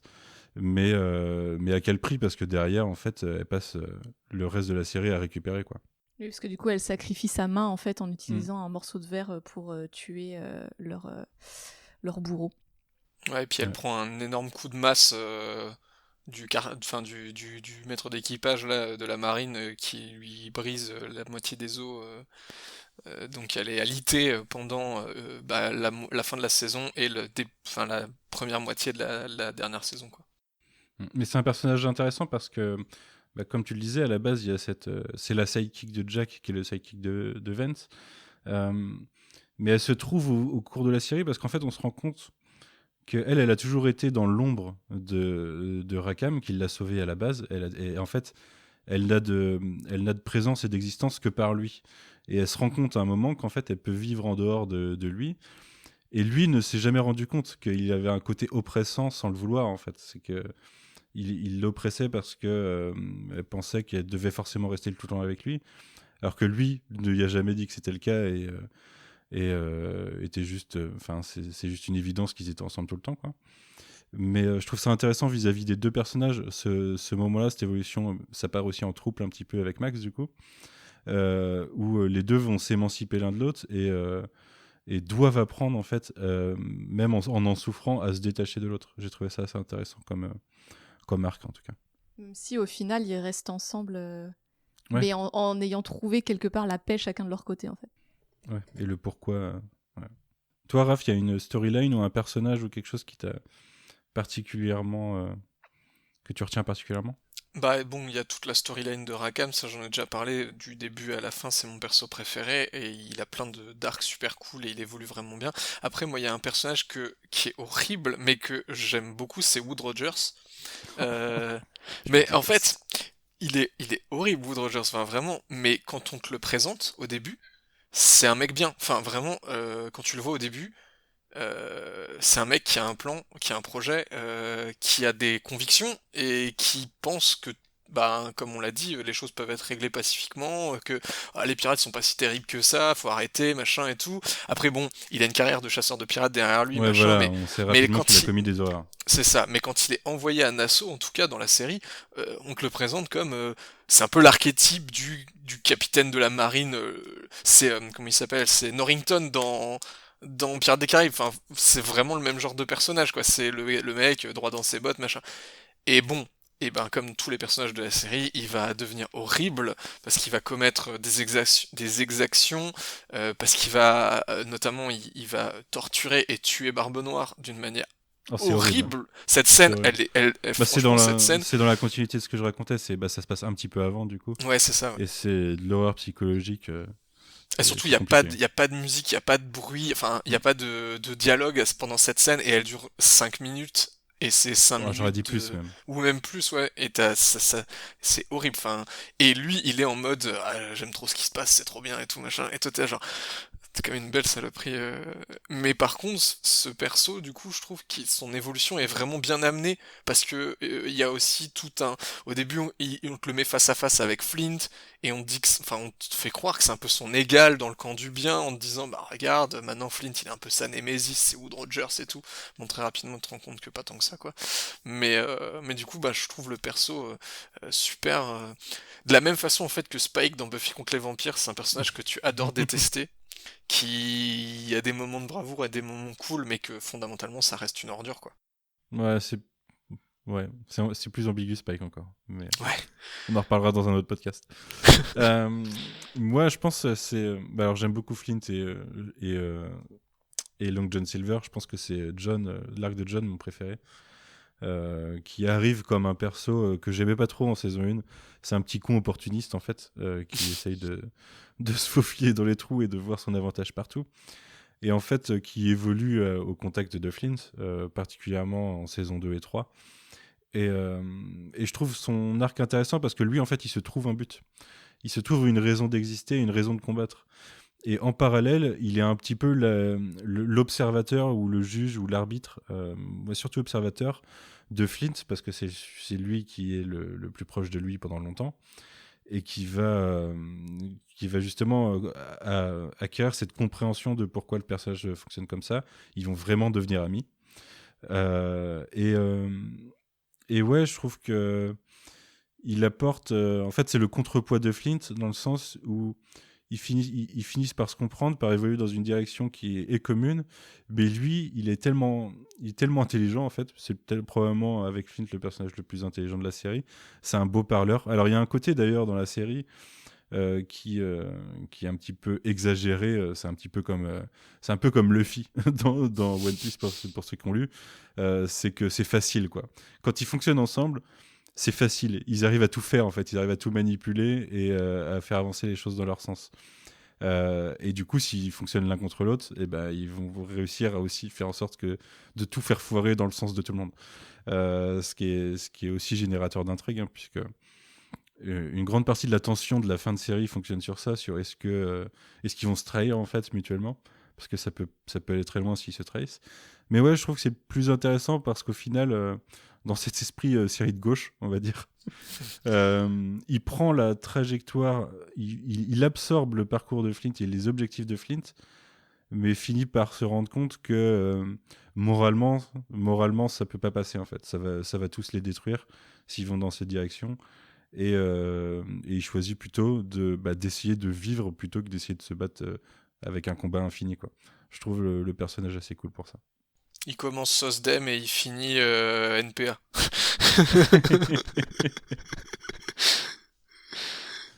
Mais Mais ouais, ouais, je sais qu'on en a parlé déjà avec Constance, et il me semble que tu es assez d'accord sur ça. l'évolution qui se passe. La saison 3, pour moi, c'est la meilleure. Et l'évolution dans des personnages de la saison 3. On a Vayne aussi, qui va malheureusement mal finir dans cette saison. Et puis Barbe Noire. Je trouve qu'il y a vraiment plus de profondeur et que c'est vraiment là où les scénaristes ils arrivent à voir où ils emmènent leurs personnages. Je trouve qu'elle fonctionne vachement bien et il y a des moments incroyables. C'est là qu'il y a la fameuse tempête suivie de la famine et du bateau qui bouge plus. C'est quand même un arc qui est assez violent pour ces personnages. Mais ouais, c'était intense en tout cas. Moi, c'est une grande saison pour moi, la 3. En plus, la tempête, si je me souviens bien, ça se produit après qu'ils aient récupéré l'or de l'Urca. Donc ils ont l'or à bord, mais ils subissent la tempête. Donc en fait, ils se disent genre, on a le trésor, mais si on crève derrière, ça aura servi à rien, quoi. Du coup, il y a aussi toute cette réflexion matériellement, on est riche, mais on n'a pas de bouffe, on n'a pas d'eau, donc on est pauvre en fait. Enfin, mais C'est à la ce moment-là saison, qu'ils ont récupéré l'or. Il me semblait que il me c'était semble, Jack qui a récupéré l'or au final. Et que quand ils se retrouvent en début de saison 4, c'est Jack qui a le contrôle de l'or, du coup. mais non, Mais c'est je dans la me saison trompe 3 peut-être. que Jack il a le contrôle de l'or justement. Ah oui, ça, Parce parce que fin de saison 2, c'est quand Vayne il vient libérer, il vient les Flint. libérer, Flint, ouais. Mm. Et après, il y a aussi enfin on en a pas parlé, mais il y a tout le parcours de Flint qui est, à un moment donné, il y a une espèce de redemption arc de Flint qui est super intéressant aussi, où Miranda, donc qui est la femme de Thomas Hamilton, va réussir à le persuader de mettre sa vie de pirate en pause pendant quelques temps pour essayer de trouver une solution De reprendre les pacifique, négos, ouais. de reprendre les négociations avec les personnes dont qu'il avait originellement contacté et tout pour civiliser Nassau. Et cet arc-là, il est super intéressant aussi parce qu'il enfonce encore plus le compas moral de Flint vers le côté destruction, anarchie, parce qu'il arrive, en fait, euh, il arrive avec peut-être des derniers fragments d'espoir en se disant, allez, si je présente bien, que j'explique bien la situation, ça peut peut-être... Et en fait, on se rend compte que pas du tout, parce que pendant que lui vivait sa vie de pirate, la royauté, ils ont aussi vécu dans la peur de la piraterie la plus totale, et la paranoïa la plus totale, et ils sont devenus... bah des gros fascistes et du coup le moindre truc qui est différent, que ce soit un esclave, un pirate ou quoi, c'est pas possible quoi, il faut le mettre à mort direct, il faut le mettre en Ouais, tôle. et surtout, ça se joue sur le plot twist, c'est qu'au final, c'est même pas Flint qui va faire que ça capote, ni la Mm. marine, c'est que c'est Miranda, et que c'est par raison de vengeance, c'est qu'elle apprend que c'est de la faute du mec qui vient de voir, que Thomas, enfin c'est lui qui a dénoncé Thomas Et et Flint. James. Mm. Et du coup, c'est elle qui pète un plomb, et c'est même pas Flint qui fait capoter les choses, les négociations. C'est lui, il se retrouve à, tout se passe très vite, et Miranda meurt, et c'est raison de plus de redoubler de vengeance en fait. Derrière. Ça donne un final, l'attaque de la ville à la fin avec où ils sont Mais tous sur la c'est potence. Là. Port-Royal, je crois, hein. C'est pas Port-Royal? Ouais, mais c'est Port-Royal, c'est où? C'est à Providence? Non, je sais plus si c'est à Providence. Mais c'est dans les nouvelles colonies américaines en tout cas. Et d'ailleurs, enfin, le gars qu'ils vont voir, c'est le gouverneur qui a Ouais, c'est été ça. nommé gouverneur parce qu'il a dénoncé Ouais, exactement. Thomas Ouais. Hamilton. Donc c'est encore une fois de plus les systèmes de privilèges de la monarchie et des puissants qui sont vachement bien expliqués. En fait, les rouages de privilèges et de notions de marchandage et de privilèges de classe, ils sont vachement bien expliqués dans la série, grâce à ça. Ouais. Est-ce qu'il y a des choses sur lesquelles vous voulez revenir? On n'est pas trop revenu sur visuellement, qu'est-ce que ça donne Black Sails, parce que des pirates, on est là pour du spectacle et pour des beaux décors et des costumes. Qu'est-ce que vous en pensez? Moi, je trouve que c'est très réussi. D'ailleurs, c'est assez marrant quand on regarde sur YouTube ou quoi des petits reportages sur les coulisses. En fait, on a l'impression de regarder des reportages sur les coulisses de Pirates des Caraïbes. Donc, on est à peu près sur la même ampleur en termes de décors. Alors, c'est censé se passer dans les Bahamas. Du coup, ça a été tourné en Afrique du Sud. Mais voilà, les décors sont quand même assez proches et surtout, ils ont construit énormément de choses en fait. Le showrunner expliquait que, en fait, avant le tournage, pendant 4 mois, il y a 600 ouvriers qui ont construit la ville de Nassau. C'est vrai que quand on regarde la série, ça se voit qu'il y a assez peu de fond vert, qu'il y a beaucoup de décors en dur, que ce soit des décors extérieurs ou en intérieur. Et c'est vrai que du coup, la série a un cachet en fait très agréable et qu'elle vieillit aussi relativement bien. Mais il y a du Idem fond pour vert forcément sur la mer, quoi. Parce Oui, que forcément. tu vas Après, pas les tourner bateaux, sur un bateau. ils ont construit des bateaux. D'ailleurs, il y a même le chef décorateur qui expliquait qu'ils avaient acheté des plans d'époque de bateaux du XVIIIe siècle pour refaire les coques à l'identique et qu'ils ont construit 2-3 bateaux, alors qu'ils ne sont pas forcément des bateaux faits pour la haute mer, hein, mais en gros, vous avez quand même le pont, la cabine et c'est très chouette. Pour nous spectateurs et pour les acteurs aussi, ils expliquaient que forcément, c'est beaucoup plus facile de te mettre dans ton rôle quand tu es sur le vrai pont d'un bateau et que tu te prends vraiment des tonnes de flotte dans la gueule. D'ailleurs, ils se souviennent encore de tous les passages où il y a des tempêtes et tout, parce que c'est physiquement très dur à tourner. Est-ce qu'il devait faire bouger le bateau aussi, j'imagine, le faire pivoter parce qu'il y a des moments où ça bascule, il tombe sur le côté, des ils choses comme expliquent ça, qu'il quoi. y a un mélange de... Des fois, c'est la caméra qui bouge, mais Mhm. effectivement, les bateaux étaient montés sur des espèces d'énormes remorques qui pouvaient un petit peu pivoter dans différentes Sur directions. vérin, ouais. Et donc, qui pouvaient faire bouger aussi le pont du bateau pour recréer les mouvements qu'il y a en mer. Et c'est vrai que visuellement, du coup, ça rend hyper bien. Et je trouve qu'au niveau de la composition des plans, ça s'inspire pas mal justement des peintures de l'époque, des grands tableaux de cette époque-là, avec beaucoup de jeux sur du clair-obscur, parce qu'il y a pas mal de scènes qui peuvent se passer de nuit ou dans la pénombre, tout simplement parce qu'ils essayent de recréer l'éclairage de l'époque. Quand tu es dans la cale d'un bateau, en fait, tu vois pas grand-chose, même quand tu es dans les différentes pièces des maisons, la nuit, tu t'éclaires à la bougie. Et alors pour le coup, contrairement à du Game of Thrones où tu vois pas grand chose, là tu as quand même vachement de jeux où tu vas avoir un visage qui va être vraiment très bien éclairé avec tout le reste du décor qui va être sombre, qui rappelle vraiment les jeux de clair-obscur qu'on retrouve dans la peinture de l'époque. Ce qui fait que, moi je trouve visuellement c'est vraiment très agréable à regarder et ça te plonge encore plus en fait dans l'ambiance qu'ils ont voulu recréer. Il y a un vrai souci de réalisme en fait, je trouve, moi, dans la mise en scène, dans les décors et les costumes et tous les props en fait utilisés. Tu vois clairement que les gens impliqués, ils se sont sourcés quoi. Ils ont utilisé des images ou des reproductions historiques et tout parce que ben il y a plein de choses qui sont vachement qui sont reproduites à l'identique de comme c'était dans le temps de ce qu'on en connaît en tout cas. Et je trouve ça super intéressant parce que ben ça contribue beaucoup à l'immersion. Et on parlait au tout début de Crossbones, là, la série avec John Malkovich, où là pour le coup, je me souviens avoir regardé le pilote et je me souviens que bah t'y C'est croyais. du fond vert. Ouais. Et puis même les costumes, le costume de John Malkovich, c'est une espèce de croisillon, un costume classique de pirate avec des espèces de croisillons jaune et bleu, je crois, ou jaune et noir. C'était vraiment le genre random costume de pirate que tu peux acheter Mm. dans une boutique de déguisement, quoi. Alors que là, si tu prends à n'importe quel moment de la série le costume des personnages principaux, bah, ceux de Rackham par exemple, qui sont vraiment hyper détaillés, mais même ceux de Vane en fait, qui sont beaucoup plus simples, mais c'est hyper transpirant de réalité. Et puis le côté qu'ils ont vachement bien retranscrit aussi, je trouve, c'est les breloques, les bijoux, tous les persos et notamment les hommes, ils ont tous, Vayne il a des espèces de dreadlocks avec plein de breloques dedans. Ils ont tous des bagues, des foulards, des bracelets, des tatouages de marins dans tous les sens parce que bah c'est des pirates. Et ça, je trouve, c'est vraiment bien fait parce que c'était le cas à l'époque en fait.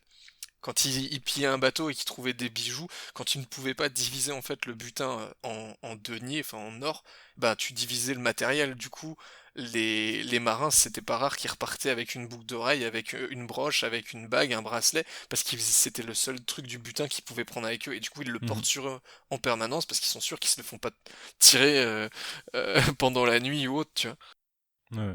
Mais d'ailleurs, la chef costumière expliquait qu'elle avait cherché des tissus vraiment aux quatre coins du monde pour donner aussi cette impression de brassage qu'il y avait en fait à l'époque, parce qu'effectivement, il y avait à la fois du coup des esclaves qui étaient ramenés d'Afrique, tu avais tout le commerce avec aussi les Indes, donc Ouais, tu tout avais passait par vraiment l'eau, en oui. fait un mélange de cultures très riche sur place. Ils ont voulu recréer ça avec les costumes. Il me semble qu'ils expliquaient dans les reportages sur les coulisses que ils ont créé plus d'1 millier de costumes pour habiller en fait tous les personnages et les centaines de figurants. Parce que c'est vrai que c'est un truc qui est très frappant dans la série aussi, c'est qu'il y a beaucoup de scènes avec vraiment plein de figurants, que ce soit les équipages des pirates ou les gens qui sont dans les rues de Nassau. Et c'est vrai que ça donne vraiment beaucoup de vie, en fait, parce qu'il y a toujours, même dans des petites scènes de dialogue, il y a toujours plein de monde en arrière-plan, il y a toujours du mouvement, et ça fait que ça renforce encore plus l'immersion, et surtout quand c'est plutôt bien fait et bien travaillé, quoi. Ouais, tout à fait. Moi, je me souviens que j'ai été choqué, je sais pas, 2-3 fois par des VFX sur l'eau parce que forcément, tu peux pas montrer une bataille en haut d'un mât au-dessus de l'eau avec des vrais effets, quoi. Donc forcément, des fois, il y a des effets de profondeur qui passent par des effets spéciaux et c'est pas forcément le mieux. Mais c'est vraiment parce que pour en avoir parlé avec certaines personnes, ils ont un a priori assez cheap de la série. Parce que peut-être ça peut faire puits du fou ou autre quand t'es à Nassau, parce que c'est vrai que c'est du décor et des costumes réels, quoi. Et ça essaye pas de rajouter de la profondeur ou de l'ampleur de façon artificielle, tu vois ce qui est sur place. Donc ça donne peut-être cet effet un peu cheap, mais c'est juste que c'est physique. Après, pour leur défense, c'est vrai que j'ai re-regardé les premiers trailers qui sont sortis, qui sont Ouais. dispo sur YouTube, et tu sens que, enfin, ça fait presque un peu fake, alors que quand tu regardes les épisodes de la série, au final, ça rend très bien, en fait, et ça passe très bien. Mais c'est vrai que si tu t'arrêtes aux assets marketing, voilà, les trucs sont sortis quand même en 2013, donc ça va bientôt faire 10 ans. Forcément, voilà, ça, c'est un tout petit peu vieilli. Mais la série, par contre, vieillit quand même relativement bien. Ouais.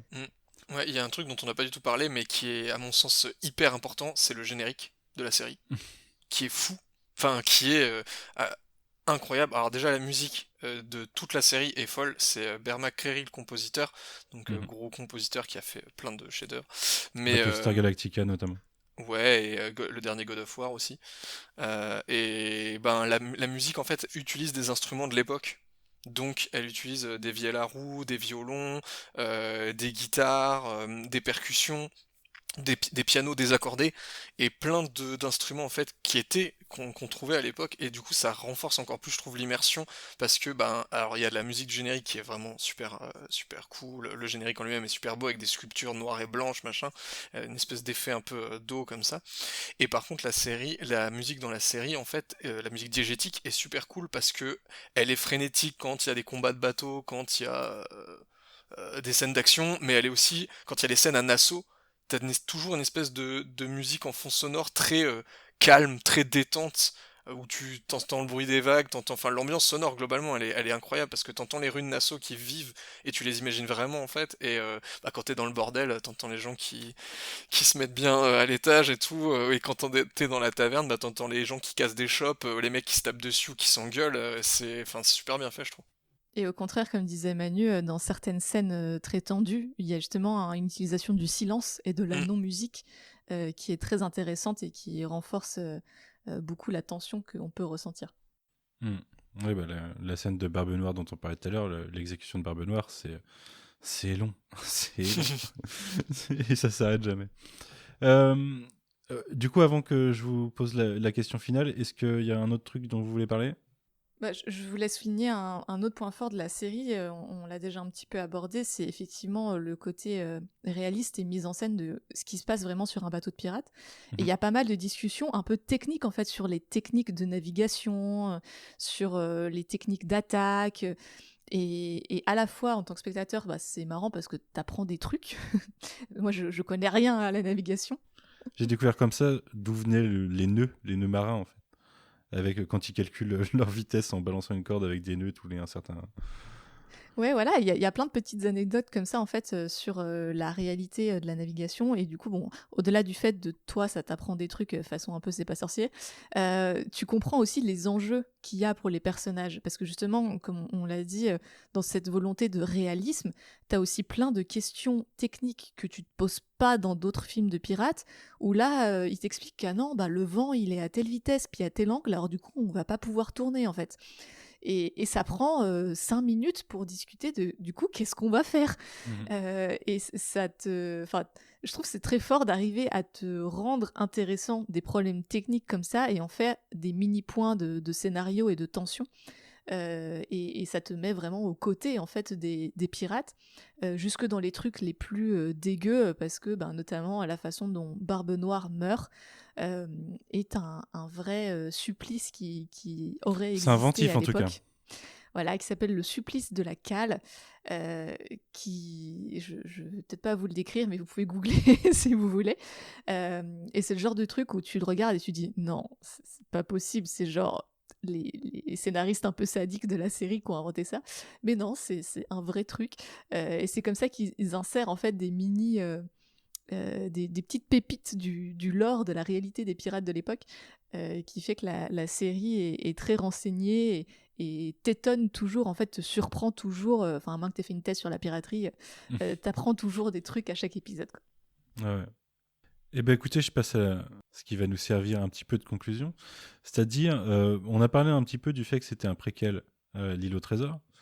Et on a eu 4 saisons d'intrigue qui sont rejoints vers le final. Alors il y a 38 épisodes, je crois, en tout. Est-ce que pour vous, la fin est satisfaisante? Qu'est-ce que vous avez pensé de cette fin, Constance? Moi, je sais que j'avais été assez satisfaite par la fin. Déjà, ils ont su assez rapidement que la série aurait 4 saisons. Et pour le coup, ils avaient a priori relativement carte blanche sur comment finir, quoi faire des personnages. Et on sent que ben voilà, les scénaristes avaient beaucoup d'amour pour leurs persos et que donc ils cherchaient à avoir des fins qui soient satisfaisantes pour tous, malgré le monde très sombre dans lequel ils vivent. Et notamment, on a cette fin où Captain Flint n'arrive pas à mener une révolution face à l'Empire anglais, mais finit par retrouver l'amour de sa vie, Thomas, qui est en fait encore en vie, même s'il est plus ou moins réduit en fait en esclavage, en tout cas en travail forcé sur une plantation. Euh, et même si ben, le personnage n'a pas réussi à mener sa révolution, c'est quand même très plaisant en tant que spectateur d'avoir ce personnage-là qui est réuni avec l'amour de sa vie, où ça fait, on le sait depuis 3 saisons, qu'il essaye de le retrouver, et qui fait tout ça pour lui en fait. Et en plus, c'est une époque aussi où il y a beaucoup de discussions, parce qu'il y a plein de séries qui finissent par tuer leurs personnages queer, pour faire avancer le plot de personnages hétéros.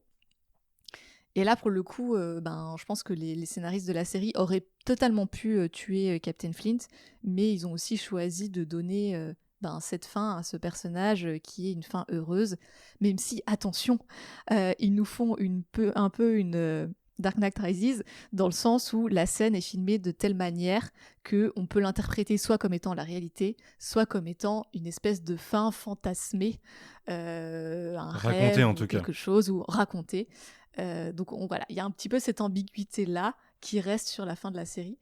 Mais sinon, je la trouve très très belle, et notamment la scène de fin où c'est Rackham et Anne Bonny, où en fait on se rend compte que c'est quand même des persos très importants de la série, où Rackham a tout un discours sur c'est quoi une histoire, qu'est-ce qu'une histoire vraie, qu'est-ce qu'une histoire pas vraie, et qu'au final en fait c'est des histoires qui survivent, qui restent vraies, même si elles racontent des trucs un peu faux. Voilà, c'est ça la beauté des histoires. Et ça se finit sur le dernier plan, c'est le drapeau, c'est un plan sur le drapeau de Rackham, qui est en fait le drapeau pirate tel qu'on le connaît aujourd'hui, donc ce fond noir avec un crâne blanc et des épées dessous, où en fait c'est aujourd'hui, quand on nous dit pirate, c'est un peu la première image qui nous vient à l'esprit.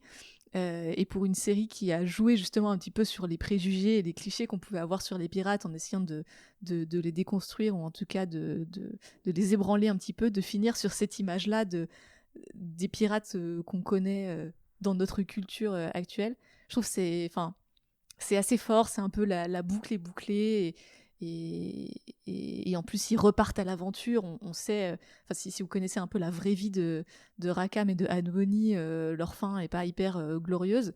Mais là, on les voit repartir quand même à l'aventure avec justement ce nouveau drapeau pirate qui représente toute l'essence de la piraterie. Et voilà, je trouve que c'est assez beau, ça reste. Il y a encore de l'espoir et on a encore l'espoir que nos pirates arrivent un jour à fonder une démocratie où tout le monde peut vivre en liberté. Bref, ça t'a satisfait, toi? Ou il y a des ou en tout cas, il y a dans son ensemble, ça t'a satisfait. 1, 2, 3. Wow. Ou en tout cas, dans son ensemble, ça t'a satisfait, ou il y a des points qui t'ont un peu plus dérangé. Bah moi dans l'ensemble ça m'a satisfait. Après en fait le dialogue final, enfin en gros tout l'échange donc à la fin tout l'échange qu'ont Flint et Silver je trouve incroyable. Enfin cet échange il est vraiment trop bien parce que c'est punchline après punchline et c'est raisonnement sur raisonnement où les mecs ils sont en mode ouais mais t'as fait ça, moi j'ai fait ça pour ça, etc. Enfin c'est super cool. Par contre la scène après où euh, euh, Silver raconte à Maddie sa version des faits. En fait, ça j'ai bof aimé. Même si ce qu'on nous montre à côté avec Flynn, du coup, comme le disait Phobos, bah, ça je trouve ça super chouette. Enfin, j'étais content pour Flynn forcément, mais par contre le discours de Silver avec Maddie, j'ai trouvé ça. Je sais pas, j'ai pas compris vraiment le besoin de te dire que si c'est bon, regarde Silver, il a triomphé entre guillemets et c'est lui qui a le droit en fait de raconter l'histoire. Bah, de quel droit en fait? Et puis bon après c'était parce que vu que c'est un préquel à l'île au trésor, il fallait qu'on comprenne que Silver est toujours en vie et surtout que c'est lui qui sait où se trouve le fameux trésor de l'île au trésor, n'est-ce pas? Puisque c'est lui qui l'a enterré. Donc voilà, c'était inévitable, je pense, de nous montrer cette scène, mais bof. Et après, effectivement, toute la scène de clôture avec Rackham et même où on voit le nouveau statut de Max aussi, du coup, qui a pris un peu la place de Elisabeth sur l'île, qui est super intéressant du coup, parce que tu comprends que c'est la patronne, entre guillemets, de l'île et que ben elle a repris les affaires en main, puis c'est super sympa. Et le petit clin d'œil à Mary Read aussi, puisque le fameux discours dont Avec tu Marc. parlais avec Marc, dont Constance parlait, où Jack raconte à propos des histoires, des choses comme ça, en fait, il le raconte à un jeune personnage qui, quand à la fin, Jack va lui demander, bah, et toi, tu t'appelles comment? Et bah, il va te dire Mark Reed ou Mary Reed, je sais plus, non, Mark Reed. Bah, Marc il Reed à dit ce Mark moment-là. Reed, mais en fait, on voit clairement que c'est une On voit que actrice qui est c'est une grimée. fille, voilà, Ouais. qu'elle cache ses cheveux longs derrière une espèce de petit chapeau, et que après, si vous connaissez que Anne Bonny, en fait, va quitter Jack Rackham pour Mary Reed et vivre de folles aventures de pirates lesbiennes sur les mers, bah voilà, c'est cool, quoi. Ouais, moi, je sais pas ce que vous en pensez. Moi, j'ai eu l'impression que cette scène où il raconte, j'ai eu l'impression que ça suggérait qu'en fait, il avait raconté toute la série jusque-là à ce moment-là. Et qu'à Il y a un peu partir de de ça cette scène, on aussi. voyait ce qui se passait après. Parce que au final, c'est un peu ça, quoi. Je crois que John raconte ce qui s'est passé avec Flint. Et hop, derrière, on enchaîne sur ça en mode Eh, ça y est, je t'ai tout raconté, j'espère que t'as pris des bonnes notes, quoi. Et avec l'idée en plus qu'il raconte une version de la vérité. Il y a ça un petit peu hein, sur la fin. Déjà, vu que John. Alors, c'est un peu contrebalancé par le fait qu'on a vraiment vu ce qu'il raconte avant. Le fait qu'il a envoyé quelqu'un enquêter pour savoir, pour retrouver Thomas, en fait. Mais si on n'avait pas eu cette scène-là, on aurait pu avoir juste John qui raconte. Et John, c'est quelqu'un qui raconte depuis le début, qui est un beau parleur. Et on aurait pu avoir cette subtilité de ça se trouve, il a menti et Flint est mort ou il est dans d'autres conditions. Mais je pense que ça aurait pu être ouais, mieux fait en enlevant quelques éléments. Mais en tout cas, la fin, dans son ensemble, est satisfaisante pour moi, sauf pour Billy. Parce que Billy, il finit un petit peu sur un cliffhanger. Alors, Billy, c'est celui que Silver va chercher en début de l'île au trésor, bien plus tard, quoi. Et donc, il fallait placer que c'était un ennemi de Flint et un ennemi de Silver, en quelque sorte. Mais je suis un peu déçu que ça finisse comme ça, qu'il n'y ait pas, je sais pas, au moins quelques dialogues, qu'il y ait une sorte de résolution de conflit ou je sais pas, des mots posés sur ce que ressent Billy parce que il se fait maltraiter quand même pendant 2 saisons pour moi, Billy aussi. Mais sinon, oui, moi, enfin, j'ai déjà dû le dire 2 fois, j'adore tout le dialogue de John et Flint avant qu'ils se quittent, en fait. Enfin, pas avant qu'ils se quittent, mais avant qu'on sache pas sur quoi ça finit à ce moment-là et qu'on le découvre après. Je trouve que les deux sont très forts. Je trouve que Toby Stephens, il est vraiment, vraiment bon dans son dialogue. Et Luke Arnold dans ses réactions principalement. Mais les deux discours sont vraiment bien écrits. On reçoit vraiment le poids de Flint qui se dit vraiment, si on arrête là, en fait, à quoi a servi nos vies, quoi. On disparaît de l'histoire parce que ceux qui vont l'écrire, de toute façon. Et tout son discours sur, je sais que tu es assez intelligent pour te rendre compte qu'en faisant ce que tu fais, c'est comme ça que les dirigeants gagnent, en fait. Ils attendent. Tu sais, vous savez, ce discours sur, ils sont la lumière protectrice de ceux qui acceptent de vivre autour d'eux. Et du coup, pour les autres, les autres sont dans l'ombre du point de vue des dirigeants. Et dans l'ombre, il n'y a que des monstres. Et du coup, la subtilité enfin, le discours de Flint en disant, non, il n'y a pas que des monstres, il y a des merveilles, il y a des choses à découvrir. Moi, ça me touche, en tout cas. Je trouve que c'est un discours auquel j'adhère pas mal. Cette non-envie d'abandonner. Je trouve qu'en fait, le personnage de Flint perd un petit peu à accepter de se ranger parce qu'il a plus besoin de se venger. Ça veut dire que depuis le début, toute sa quête, c'était que de la vengeance et aucun principe, quasiment. Et du coup, il est obligé de faire une sorte de compromis à la fin. Mais dans l'ensemble, je trouve ça assez satisfaisant. En plus, il y a justement tout ce discours sur qui raconte l'histoire. Parce qu'on a plusieurs moments, c'est comme quand Jack rencontre une adolescente qui commence à lui demander si il connaît s'il a connu Charles Vane, s'il connaît Jack Rackham et tout. Et lui, au début, il est content parce que du coup, il sait qu'il est légendaire. Sauf que derrière, tu te rends compte que l'histoire que les journaux racontent, c'est pas la vraie histoire et que dans tous les cas, le discours de ceux qui ont le pouvoir, c'est que les autres, c'est des monstres. Et donc, je trouve que moi, je suis plutôt content de la fin de la série, mais j'aurais surtout plus de Billy, quoi. Plus de Billy à sauver. J'espérais que son arc aille quelque part, un minimum, un peu plus. Mais bon, on peut pas tout avoir, c'est compliqué dans ce contexte, en fait. Déjà, qu'ils se retrouvent tous dans la même bataille sur le même bateau quasiment à un moment, c'est presque... c'est un petit peu du destin presque, puisque Jack les retrouve un petit peu par hasard après avoir perdu son compas d'ailleurs, enfin le mec qui devait indiquer le chemin. Donc c'est presque les forces du destin à ce moment-là. Mais c'est assez cool d'avoir réussi à faire cette bataille où ils peuvent travailler ensemble. Alors que c'est pas du tout le truc le plus impressionnant de toute la série, hein.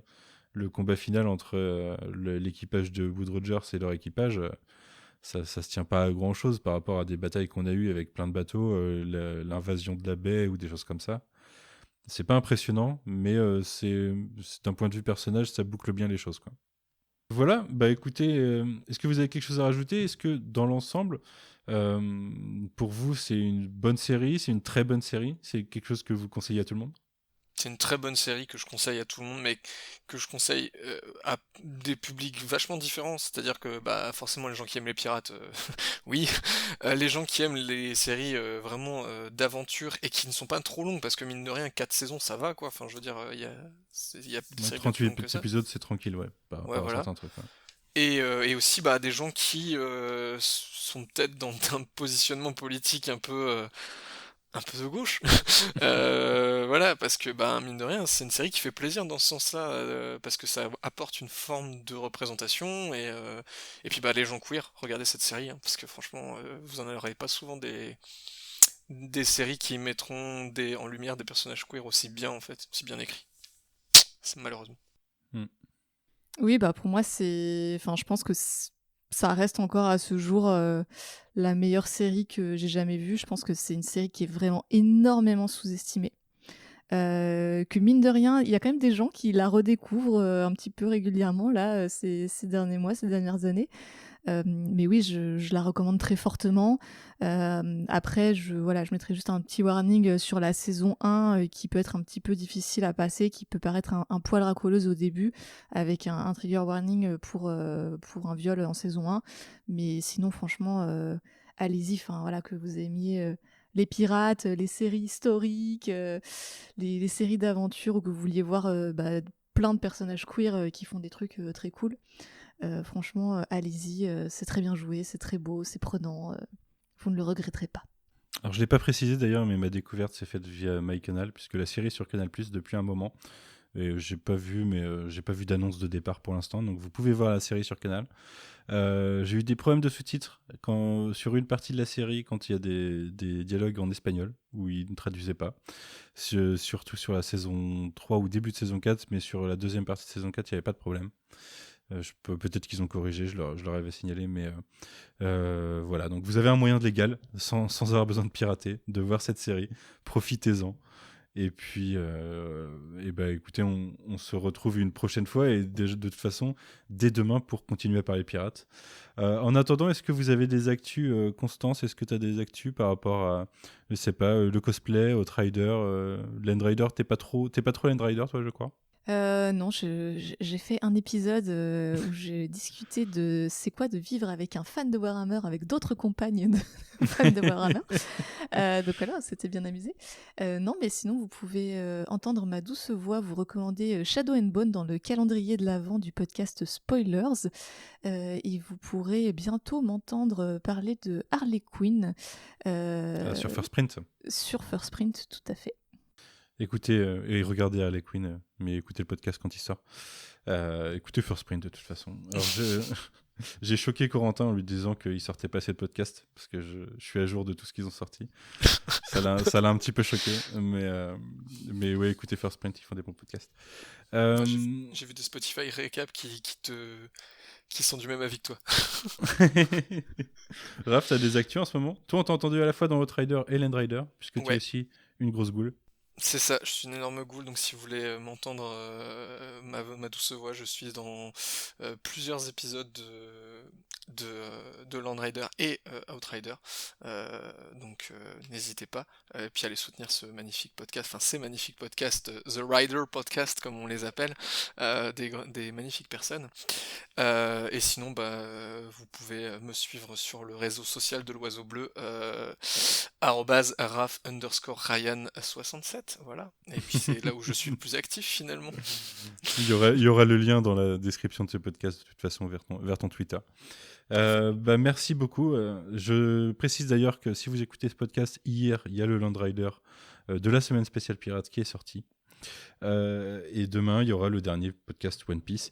Merci beaucoup en tout cas de nous avoir suivis et de nous avoir écoutés pendant cette semaine. On se retrouve bientôt sur le Coin Pop parce qu'il y a des podcasts qui sortent assez régulièrement quand même.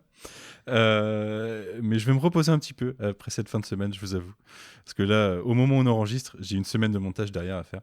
J'ai 6 podcasts à monter pour une vingtaine d'heures de podcast, je crois. Mais tranquille. Merci beaucoup et puis à bientôt. Salut. Ciao! À bientôt, salut! La piraterie n'est jamais finie.